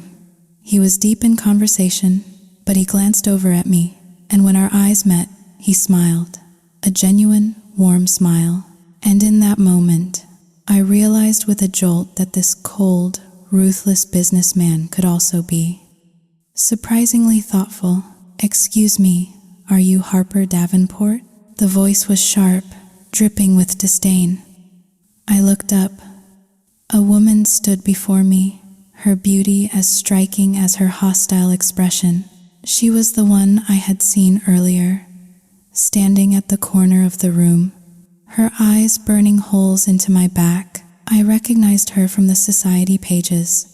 Isabelle Blanc, Arthur Blanc's daughter. Despite her obvious animosity, I tried to be polite. "Yes, I am. And you are?" "Isabelle Blanc," she snapped, as if I were an idiot for not knowing. "Don't tell me you've never heard of me." I looked her over. The designer dress, the perfect makeup, the overpowering perfume. She was the picture of wealth and privilege, but her attitude was cheap. I said, my voice cool. But I have to say, the photos I've seen of the Blanc heiress were much more flattering. Her perfectly made-up face contorted with rage. "You bitch! How dare you!" Slap. The sound echoed in the sudden silence that fell around us. Her hand connected with my cheek, the force of it snapping my head to the side. The sting was sharp, shocking. The entire ballroom seemed to hold its breath, all eyes turning to watch the drama unfold. I slowly turned my head back, my cheek throbbing, but I didn't react. I just looked at her, my expression calm. My lack of response seemed to infuriate her even more. "You tramp," she shrieked, losing all composure. "Don't think you're special just because you came with Vincent. This is my party. This is my territory. And Vincent, he and Blackwood Holdings, they will be mine too. So know your place and get out before I make you." Just then, a group of men in black suits, my father's security detail, materialized at my side. "Miss Davenport, are you all right? Do you need assistance?" One of them asked, his eyes fixed on Isabel. I held up a hand, stopping them. "No, I'm fine." I looked at Isabel, who was still puffing herself up with self-importance. She thought she had won. She thought her slap had put me in my place, but the pain in my cheek was already fading, replaced by a cold, hard anger. I stood up slowly, deliberately. Her triumphant smirk faltered as I moved to face her. My hand moved so fast, she didn't have time to react. Slap. The sound was even louder than the first. I had put all my strength into it, and the force of the blow sent her stumbling back, a bright red handprint already blooming on her pale cheek. A collective gasp rippled through the crowd. I didn't care about them. I didn't care about the scandal I was causing. My eyes were fixed on one person, Vincent. He was standing across the room, watching the entire exchange, his face an unreadable mask. He didn't move, didn't intervene. Was he amused? Did he think Isabel deserved it?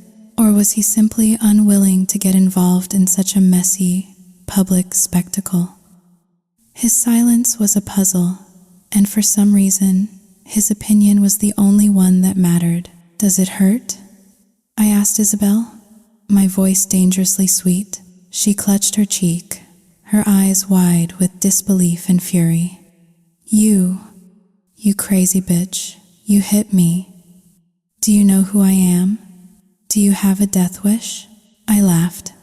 "A rich girl's temper tantrum? Is that all you've got? You act more like a fishmonger from the market than a society heiress. Let me give you some advice. You need to learn who you can and cannot touch." I leaned in, my voice dropping to a whisper. "You don't touch the daughter of Marcus Davenport, and you certainly don't touch the future daughter-in-law of the Blackwood family. You are not even in the same league." Her face went pale. You're Davenport's daughter. But his daughter is dead." Her words sent a chill down my spine. How did she know that? "You're an imposter," she shrieked, her voice becoming hysterical. "Yes, that's it. You're a fake. If you were really his daughter, he wouldn't be ignoring you all night. I'm the one who will marry into the Blackwood family. Me. So you'd better get out of my sight." She was right about one thing. My father had been pointedly ignoring me all evening, and it hurt, but I wouldn't let her see that. "You want to be a Blackwood so badly?" I taunted.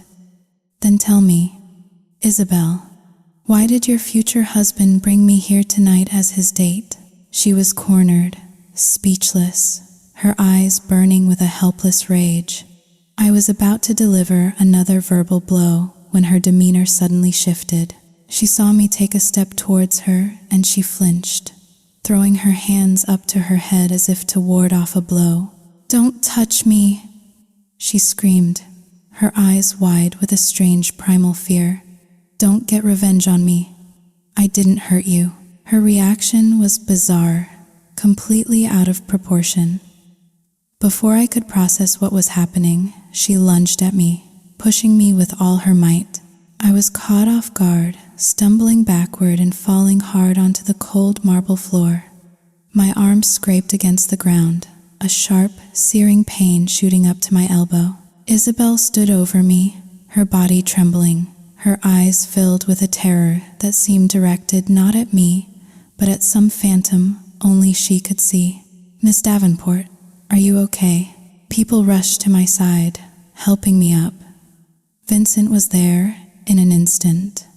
The crowd parted for him as he strode towards me. He ignored everyone else, his eyes fixed only on me. "Are you all right?" he asked, his voice tight with a concern that made my heart flutter. I tried to say I was fine, but a fresh wave of pain from my arm made me wince. He saw it immediately. He gently took my arm, his expression hardening as he saw the long, bloody scrape on my skin. He looked at Huang. "Get the first aid kit, now." Then he turned his attention to Isabel. She was still standing there, looking dazed and confused. "Do you have any idea what you've just done?" Vincent's voice was quiet, but it carried a deadly menace that made the entire ballroom fall silent. Isabel seemed to snap out of her trance at the sound of his voice. She rushed to him, grabbing his arm. "Vincent, I love you. This party, my father threw it for us. He's going to announce our family's partnership tonight. Get her out of here. If my father sees this, he'll be furious. And if my father is furious, she won't live to see tomorrow." Her words had the opposite effect she intended. Vincent's face turned to ice. He grabbed her by the collar of her expensive dress, slamming her against a nearby pillar. A collective gasp went through the crowd. Even I was shocked. To assault the daughter of Arthur Blanc at her own party, it was an act of open warfare. But Vincent didn't care. His hand, veins bulging, tightened around her throat. "Tell your father," he snarled, "that the partnership between our families is off. I'm no longer interested. And you need to stop your delusions. If you ever want to see another day as the precious princess of the Blanc family, you will stay away from Harper. If you so much as breathe in her direction again, I will personally ensure that Blanc construction is wiped off the face of the earth." He released her. She collapsed to the floor, sobbing, her makeup smeared, her perfect hair in disarray. He didn't give her a second glance. He walked back to me. Huang had returned with a first aid kit and was gently cleaning my wound. "Let's go home," Vincent said. "Okay," I whispered. The way he had called me his future wife to the reporters, the way he had defended me, the way he had threatened to destroy a rival empire for me. It stirred something deep inside me. For the first time, I didn't feel like a substitute. I felt cherished.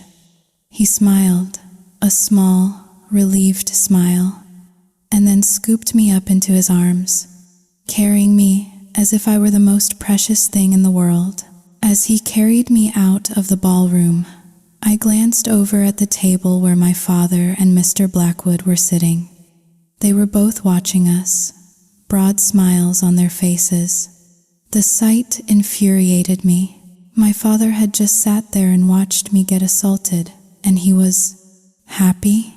But then, looking at Vincent, feeling the steady beat of his heart against my cheek, the anger was replaced by a strange sense of peace. He was a hateful, arrogant man, but tonight, Sao Jing Hao Ling, 3 hashes greater than tonight, he had been my knight in shining armor. We were almost at the exit, almost free, when a cacophony of shouting erupted behind us. "No one leaves this party until I say so. Shoot anyone who tries to walk out that door." The voice, amplified by a microphone, belonged to Arthur Blanc. He stood on the stage, his face purple with rage, flanked by a dozen security guards, all of whom were now raising their weapons. Vincent instinctively shifted, pulling me behind him, shielding my body with his own.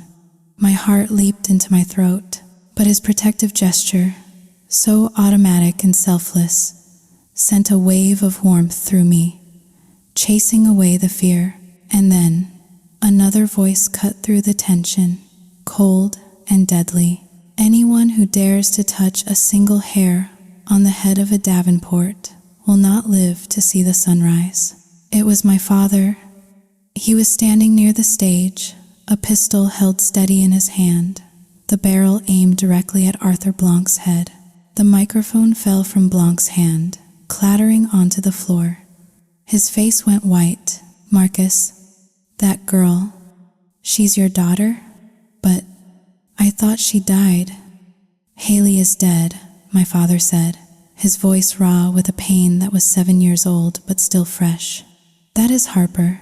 And you, Arthur, are you trying to make me lose my other daughter as well?" No. I'm sorry, Marcus. Please forgive me," Blanc stammered, his bravado gone. He dropped his own weapon. My father holstered his, then caught Vincent's eye, giving him a subtle nod.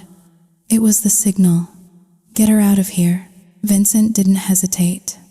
He tightened his grip on me and hurried towards the exit. But I couldn't look away from my father. My heart ached with a sudden, overwhelming wave of love and gratitude.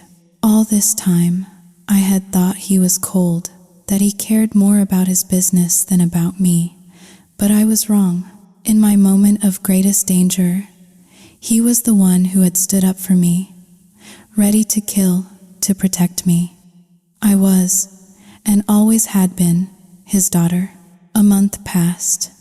A month of suffocating silence, of pacing the 4 walls of my luxurious prison. The novelty of my new life had worn off, replaced by a restless, gnawing boredom. The news from Chloe that Khan was still in the city, still asking about me, had lit a fire under me.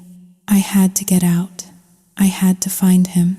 That night, I decided to try a new tactic: coquettishness. I snuggled up to Vincent on the sofa, where he was engrossed in the evening paper. "I'm so bored in this house," I whined, my voice a breathy purr. "Can't you let me get a job, please?" "No," he said, not even looking up from his paper. "Why not? I want to go outside. I want to be free." "Not allowed," he said, his voice firm. He turned a page. I gritted my teeth. This wasn't working. Time to up the ante. I wriggled closer, my voice dropping to a seductive whisper. "Vincent." I trailed off, letting his name hang in the air. "I'm so tired of being cooped up in here. If I don't get out soon, I think I'll go crazy. I'm begging you." The rustling of the newspaper stopped. He lowered it slowly, his amber eyes fixing on me. I saw a flicker of something in their depths, surprise, and maybe, just maybe, a spark of interest. Emboldened, I made my next move. I leaned in, my lips brushing against his ear. I let my eyes fill with fake tears, my lower lip tremble pathetically. "Please, Vincent," I whispered, my voice thick with a vulnerability I didn't feel. I let my hand trail lightly up his chest, my fingers tracing the hard lines of his muscles through the thin fabric of his shirt. I knew, even with his iron self-control, he was still just a man, and a beautiful woman, practically throwing herself at him. It was a potent combination. I saw his Adam's apple bob as he swallowed hard. His hand came up to his forehead, his fingers pressing against his temples as if trying to ward off a headache. He was trying to resist. He turned his head, his face now inches from mine. His voice, when he spoke, was soft, almost gentle. "All right," he sighed, the word a soft puff of surrender. "As you wish." I could have jumped for joy. I scrambled off his lap, a triumphant grin spreading across my face. "Really, you mean it?" "Yes," he said, a slow, knowing smile playing on his lips. He was clearly amused by my childish excitement. "But I'm not letting you out of my sight." His smile was breathtaking, especially at night under the soft glow of the lamp. It seemed to illuminate the whole room. For a moment, I was completely captivated, my victory forgotten. "Hey," he said, his voice pulling me back to reality. "Do you remember what you said to Isabelle Blanc at the party?" I blinked. "What? No. What did I say?" He looked disappointed. "You really don't remember?" "No, I honestly don't. Tell me." He just shook his head, a strange, sad look in his eyes. "It doesn't matter. It's not time for you to remember yet." He changed the subject. "Have you had any more nightmares?" I shook my head. Being with him, despite our constant battles, had a strangely calming effect. I hadn't needed a single pill since that first night. No. I've been sleeping fine. My health is perfect. "Good," he said, his voice soft. He gently pushed me back onto the bed. "Then get some sleep." He tucked me in, his movements surprisingly gentle. His kindness, so unexpected and out of character, sent a flutter through my chest. It was becoming a habit, this feeling of peace and safety I only felt when he was near. Tonight, with the promise of a job, of a purpose, my mind was blessedly quiet. I was just drifting off when Huang arrived. Vincent met him in the hallway, but I could hear their hushed conversation through the partially open door. "Go ahead," Vincent said, his voice low. "I've confirmed it," Huang reported. "Khan is definitely working for Arthur Blanc. He was the one who killed Haley Davenport all those years ago. It seems Blanc was behind the whole thing, trying to strong-arm Marcus Davenport into giving up the oceanfront resort." "And where is Khan now?" Vincent asked. "His whereabouts are unpredictable, but he has been seen recently." There was a sudden silence. I risked a peek. Vincent was looking towards my room, a complex expression on his face. He knew I was awake. He knew I was listening. I quickly shut my eyes, turning my back to the door. I heard him sigh. "You can go, Huang." "Sir, do you not think Khan's reappearance has something to do with her?" "I have my own plans for him," Vincent said, his voice cold. "Go." After Huang left, I lay there, my mind racing. So it was true. Arthur Blanc was the monster who had ordered my sister's death, and Khan was his dog. And now they knew I was still alive. They would come for me, just like they came for Haley, to use me as a pawn in their corporate war. A few minutes later, I felt the bed dip as Vincent lay down beside me. I didn't know what he was thinking, what he was feeling. I only knew the familiar warmth of his body as he wrapped his arm around me, pulling me close. My heart pounded in my chest. Was I scared? Or was it something else? All I knew was that in his arms, the world felt a little less terrifying. The thought of facing Khan alone was unbearable, but the thought of facing him and then never returning to this is less than #0. 3# is greater than to Vincent. That was a different kind of pain altogether. I was just a substitute for Eliza. I knew that, but as I lay there, his breath warm on my neck, a single, traitorous tear escaped my eye and trickled down my cheek. "Good night, Harper," he whispered in the darkness. The next morning, I woke up early. Vincent was already gone. It was perfect. I had my own plans to set in motion. I showered, dressed, and was about to call Chloe when I went downstairs for a cup of coffee. The housekeepers were already in the kitchen, their morning chatter floating into the dining room. "I heard Miss Eliza flew in from the States last night." "Really? And it's Sunday." "Mr. Vincent left so early this morning, all dressed up. Do you think—" "Shh, Miss Harper will hear you." "So what if she does?" "We all know he's only with her because she looks like Miss Eliza. Now that the real thing is back, Miss Harper will be out on the street. It's only a matter of time." The spoon I was holding clattered against the saucer. The blood drained from my face.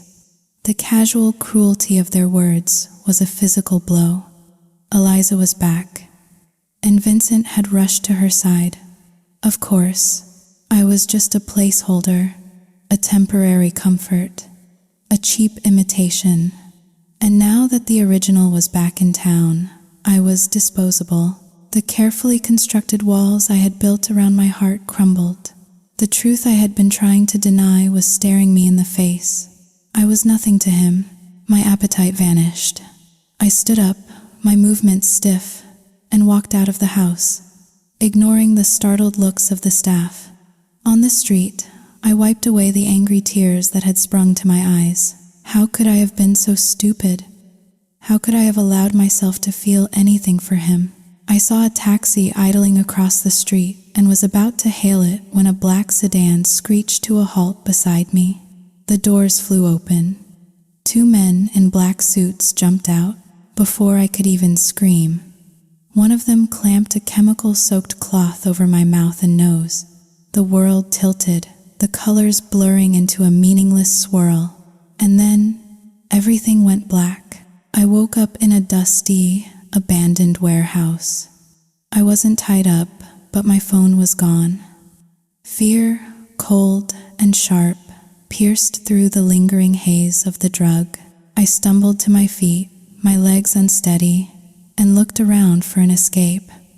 But then, I heard footsteps. A figure emerged from the shadows. The face was scarred, the eyes cold and reptilian. The Quan Kong tattoo on his back was partially visible beneath his shirt. It was Khan. "Hello, little princess," he sneered. My fear was instantly replaced by a white-hot rage. This was him, the man who had stolen my sister from me, the man who had destroyed my life. "Why did you bring me here?" I demanded, my voice shaking with a fury I didn't know I possessed. He laughed, a harsh, grating sound. "Feisty, aren't you? For a first meeting, do you really think this is our first meeting?" I shot back. He frowned, a flicker of confusion in his dead eyes. "What are you talking about? You murdered my sister," I said, the words tasting like poison. The fire of my hatred was so intense, it burned away every last trace of fear. His eyes widened in recognition. "So you know. Well, then, that simplifies things. Call your father, tell him to sign over the oceanfront resort, or he can come and collect your body." I laughed, a wild, hysterical sound that echoed in the empty warehouse. "You think my father would trade his life's work for me? You're dreaming. Then I guess he'll just have to bury another daughter," he said with a shrug. "I don't think he'll lose much sleep over it. After all, if he really cared, don't you think he would have found your sister's killer by now?" His words were a cruel, calculated blow. He was trying to break me, to make me feel worthless, abandoned. And it almost worked. The thought of my father choosing his empire over me was a pain sharper than any knife, but I wouldn't give him the satisfaction. My father loved me. I knew he did. The reason Khan was still a free man was because Arthur Blanc had hidden him, and because my own psychological state had been too fragile to pursue the case. My father had chosen my well-being over his own quest for justice. Seeing the doubt flicker in my eyes, Khan seemed to relax his guard, pulling out his phone. It was the opening I needed. My hand darted into the inner pocket of my jacket. My fingers closed around the cool, metal handle of the switchblade I had started carrying with me everywhere. In one fluid motion, I flicked it open and lunged. "This is for Haley," I screamed. He was fast. He twisted at the last second, and the blade, which I had aimed for his heart, sank deep into his shoulder instead. He roared in pain, stumbling back, his hand flying to the wound. Blood, dark and thick, gushed between his fingers. "You crazy bitch," he howled, his face contorted with a mixture of agony and disbelief. "You want to die?" I yanked the knife out, ready to strike again. "If I die, I'm taking you with me." I rushed at him again, a wild, desperate cry tearing from my throat. This was it. One of us was not walking out of this warehouse alive. But before I could reach him, a gunshot cracked through the air. Bang! A searing, blinding pain exploded in my leg. My knee buckled, and I collapsed to the ground, the knife clattering from my nerveless fingers. My vision swam. Through a haze of pain, I saw a figure emerge from the shadows, a smoking gun in her hand. It was Isabelle Blanc. She rushed to Khan's side, her face a mask of frantic concern. "Are you all right?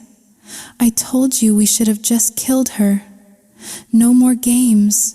If she's dead, her old man will be too grief-stricken to manage his empire. We'll be the ones who profit." But Khan hesitated, his eyes fixed on me with a strange, reluctant expression. Isabelle, however, had no such reservations. "If you won't do it, I will," she snarled, "just like last time. I was the one who pulled the trigger then, and I'll do it again now." My blood ran cold. It was her, not Khan. Isabelle Blanc was the one who had murdered my sister. She sauntered over to me, looking down at my crumpled form with a triumphant sneer. "What's wrong? Can't get up and fight me like you did at the party?" So proud, so arrogant, the great Davenport heiress. Where are your bodyguards now? Pain, sharp and relentless, radiated from my leg, but I gritted my teeth, forcing myself to meet her gaze. I would not let her see me break. I was about to tell her that even if I died, she would not get away with this, when a familiar, authoritative voice echoed through the warehouse. "Who said my daughter doesn't have bodyguards? This place just isn't big enough to hold all of them." It was my father. He stood in the wide-open doorway, flanked by a dozen of his security men. I had never been so happy to see him in my entire life. I wanted to run to him, to throw myself into his arms, but my leg wouldn't support me. Seeing my father, Khan panicked. He grabbed me, pulling me up and pressing the cold, sharp edge of a knife to my throat. Isabelle, meanwhile, was having a full-blown meltdown. "I told you," she shrieked at Khan. "I told you to just kill her. Now what are we going to do? He only has one daughter left. He won't let us get away with this. And what about me? I'm supposed to marry into the Blackwood family. How can I do that with her still in the picture?" Her hysterical ranting seemed to make Khan even more agitated. The knife pressed deeper into my skin. I could feel a warm trickle of blood run down my neck. My father's face was a mask of pure terror. "Let her go," he begged, his voice cracking. "You can have whatever you want. Just don't hurt my daughter." "Dad, no!" I cried, my own tears starting to fall. "Don't listen to them.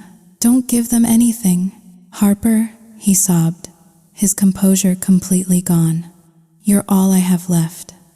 I would trade my life for yours in a heartbeat." Seeing my father so broken, so desperate, only seemed to embolden Khan.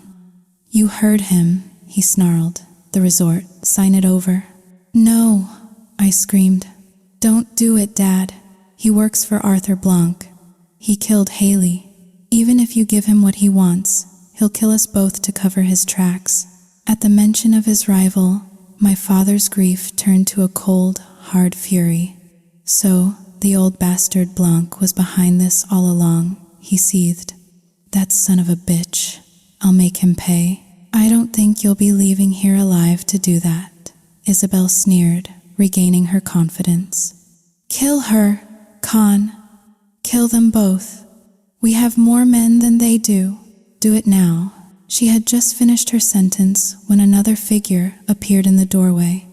Tall, powerful, his face a thundercloud of rage. It was Vincent. His eyes scanned the scene, his gaze finally landing on my bleeding leg. I saw the flash of pure, unadulterated fury in his eyes. "Isabelle," he said, his voice dangerously quiet. "Let her go." She stared at him, her expression a mixture of shock and heartbreak. "Vincent? How? How did you find me?" I was the one who texted you, pretending to be Eliza, telling you she was back, to lure you away from Harper. You think I'm that stupid? He said with a cold, humorless laugh. Eliza is married. She's not coming back. I went to the location you sent me to, just to throw you off. My men have been following Harper since she left the house this morning. My heart both soared and sank at his words. So the Eliza story was a lie. He hadn't rushed to her side, but he had still used me. He had let me walk into a trap, knowing his men were there to save me.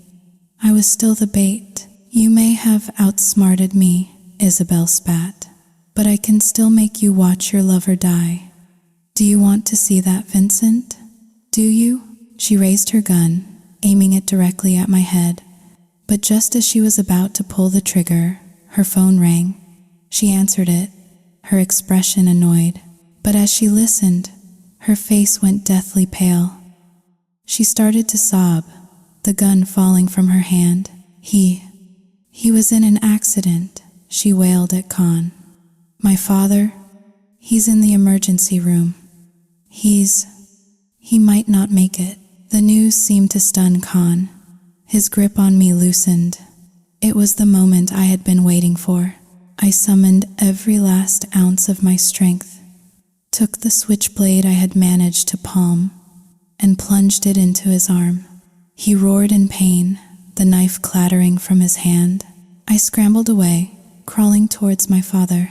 But then, I heard Isabel scream, "You bitch, you'll pay for this." Bang. The sound of the gunshot was deafening. I squeezed my eyes shut, bracing for the impact. I was so close to my father, so close to safety, but I knew I wouldn't make it.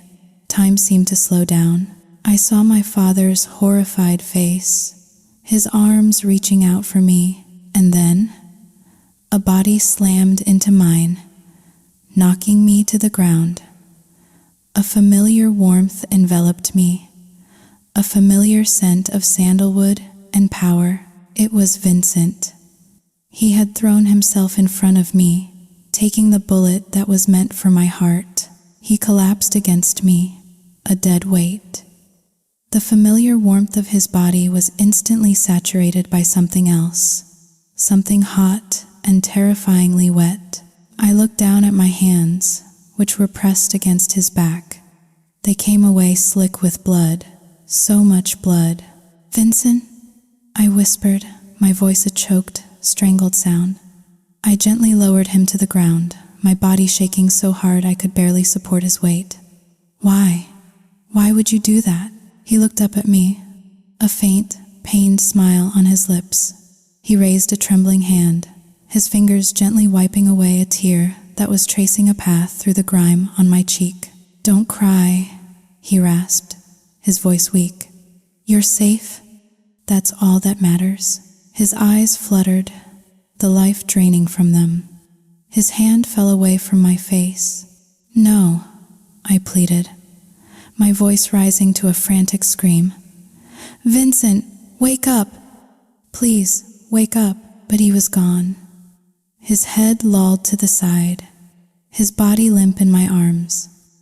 The world dissolved into a cacophony of sirens, shouting, and my own raw, heartbroken sobs. I saw Isabel and Khan being dragged away in handcuffs, their faces a mixture of shock and defeat. I saw my father rushing towards me, his face a mask of terror, but all I could see was the blood, the endless river of red that was pouring from the man who had just saved my life. The last thing I remember is being lifted onto a stretcher, the pain in my leg, a distant, throbbing echo. And then the world faded to black. I woke to the smell of antiseptic and the soft, rhythmic beeping of a machine. My head was fuzzy, my body heavy. I blinked my eyes open, the harsh fluorescent light of the hospital room momentarily blinding me. "Harper." "Oh, thank God, you're awake." Chloe was sitting by my bedside, her face pale and tear-streaked. She grabbed my hand, her grip tight, as if she was afraid I might disappear. "You're okay," she sobbed, a fresh wave of tears streaming down her cheeks. I was so worried. I managed a weak smile. "It takes more than that to get rid of me." My voice was raspy. "Where's my dad?" "He was just here." The police needed him to come down to the station to finalize his statement. My statement, the warehouse, the gunshot, it all came rushing back. "Vincent." I tried to sit up, a surge of adrenaline overriding the pain. "Where is he? Is he okay?" Whoa, easy." Chloe gently pushed me back against the pillows. "You need to lie down, don't move." "Chloe, tell me," I begged, my voice cracking. "He took a bullet for me." "Is he?" I couldn't bring myself to say the word. "He's not dead," she said quickly, and I let out a breath I didn't realize I had been holding. "He made it through the surgery. It was close. He lost a lot of blood. He's still unconscious, in a coma, but the doctors say he's stable." She paused, her expression turning serious. "But, Harper, you need to be careful. You can't get agitated." "Why?" "I'm fine. It's just a scratch on my arm and a hole in my leg." Chloe took a deep breath. "The doctor said the stress and the blood loss, it caused a complication. You're having a threatened miscarriage." The words didn't register at first. They were just sounds, a jumble of medical jargon that didn't make sense. "Oh, what? You're pregnant, Harper." The world stopped. The beeping of the machine, the distant sounds of the hospital, Chloe's worried face. It all faded away. Pregnant. I was pregnant. My hand, of its own accord, went to my stomach. There was nothing there, just the flat, familiar plane of my abdomen. But inside, a new life was growing. A life that had started in a dark hotel room with a stranger. A life that belonged to the man who was now lying in a coma down the hall. "Pregnant?" I whispered, the word feeling foreign on my tongue. Chloe nodded, her eyes filled with a sad understanding. "The doctor thinks you're about 4 weeks along. Didn't you know?" I just shook my head, my mind a whirlwind of shock, fear, and a strange, terrifying joy. I lay back against the pillows, letting Chloe's words wash over me as she filled in the missing pieces. She told me how she had panicked when I never showed up at her apartment, how she had called my father, fearing the worst. She explained how Vincent had known all along that Isabel's text about Eliza was a trap, how he had played along to give her a false sense of security while his own men tailed me. They had sent him my location the moment I was taken. And she told me about Arthur Blanc.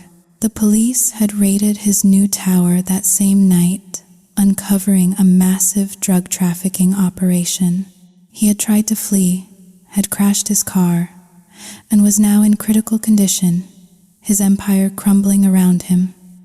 It was a dark, twisted form of justice. Later that day, they moved me to a wheelchair. I insisted on being taken to Vincent's room. He lay in the bed, pale and still, a network of tubes and wires connecting him to the machines that were keeping him alive. I sat by his side for hours, holding his hand, the cool, unresponsive feel of his skin, a constant, terrifying reminder of how close I had come to losing him. I talked to him, my voice a low, steady murmur in the quiet room. I told him everything. I scolded him for being so reckless, for throwing his life away for me. "Why did you do it, you idiot?" I whispered, my tears falling onto our joined hands. "You don't even love me. You were just using me. So why? Did you think about what would happen if you died? Did you think about the people you would leave behind?" My voice broke. I leaned my head against the bed, the full weight of my fear and confusion pressing down on me. You're going to leave me all alone, aren't you? I sobbed. And now I'm pregnant, Vincent. It's yours. From that first night, I'm carrying your child. And then I felt it. A faint, almost imperceptible twitch. His fingers curling ever so slightly around mine. My head snapped up. I stared at his hand, then at his face. Was I imagining it? I squeezed his fingers, and this time, he squeezed back. He was waking up. "Doctor," I screamed, my voice filled with a desperate, delirious hope. "Somebody get a doctor." I paced the hallway outside his room, a nervous wreck. My father and Vincent's parents, who had flown in that morning, tried to get me to sit down, but I couldn't. They knew about the baby now, and to my surprise, they were overjoyed. As soon as he wakes up, his mother had said, her eyes shining with tears, "We will plan the most beautiful wedding for you two." But their happiness only fueled my anxiety. What if he woke up and didn't want me? What if he saw the baby as a burden, a reminder of a mistake he was forced to take responsibility for? He had never loved me. He had only ever seen the ghost of another woman when he looked at my face. The door to his room finally opened. The doctor emerged, a tired but relieved smile on his face. "He's awake," he announced. "He's weak, but he's lucid. Congratulations." A collective sigh of relief went through our small group. His mother burst into tears of joy. The doctor then looked directly at me. "Miss Davenport?" "Yes," I answered, my heart pounding. "He's asking for you," the doctor said. "He wants to see you, alone." My hands grew cold. This was it. I took a deep breath and walked into the room. He was awake. His eyes were open, and though he was pale and clearly in pain, he was looking at me. His first words were not for himself, but for me. "Are you okay?" he asked, his voice a hoarse whisper. "Your injuries, are they serious?" I rushed to his side, sitting in the chair Chloe had occupied earlier. "I'm fine," I said, my voice trembling. "What about you? You scared me. I was so afraid you wouldn't wake up." A faint smile touched his lips. "If I hadn't woken up, would you have been sad?" "Sad." I tried to sound tough, to hide the raw emotion that was threatening to overwhelm me. "I would have been a little upset, I guess. It was your own stupid fault for taking a bullet for me. I never asked you to, so you wouldn't have been worried?" He pressed, his eyes searching my face, worried about being left all alone. With our child, I froze. He had heard me. My confession whispered to him when I thought he was lost to me. He had heard it all. A hot blush spread across my cheeks. I couldn't meet his gaze. He reached out, his hand surprisingly strong, and gently touched my stomach. I looked up. His eyes were shining with unshed tears. "Your voice. When I was in the dark, I heard your voice," he said, his voice thick with emotion.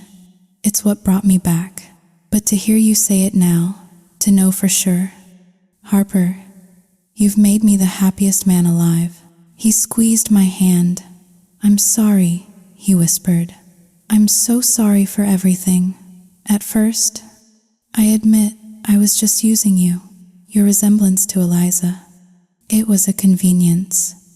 And then, when I found out who was behind what happened to your sister, I planned to use you as bait to lure Khan and Blanc out of hiding. I wanted to destroy them for what they did to you, and to eliminate a business rival at the same time." He took a ragged breath. "But then, living with you, it changed everything. I started to see you, not her, and the feelings I developed for you, they were real. They were nothing like what I felt for Eliza. She has her own life now, her own family. My heart doesn't belong to her anymore. When Isabel pointed that gun at you, my only thought was that I couldn't let anything happen to you. I would die to protect you. Tears were streaming down my face now, hot and unstoppable. Are you serious? I whispered. I've never been more serious in my life. He paused, his gaze intense. Do you love me, Harper? I couldn't speak.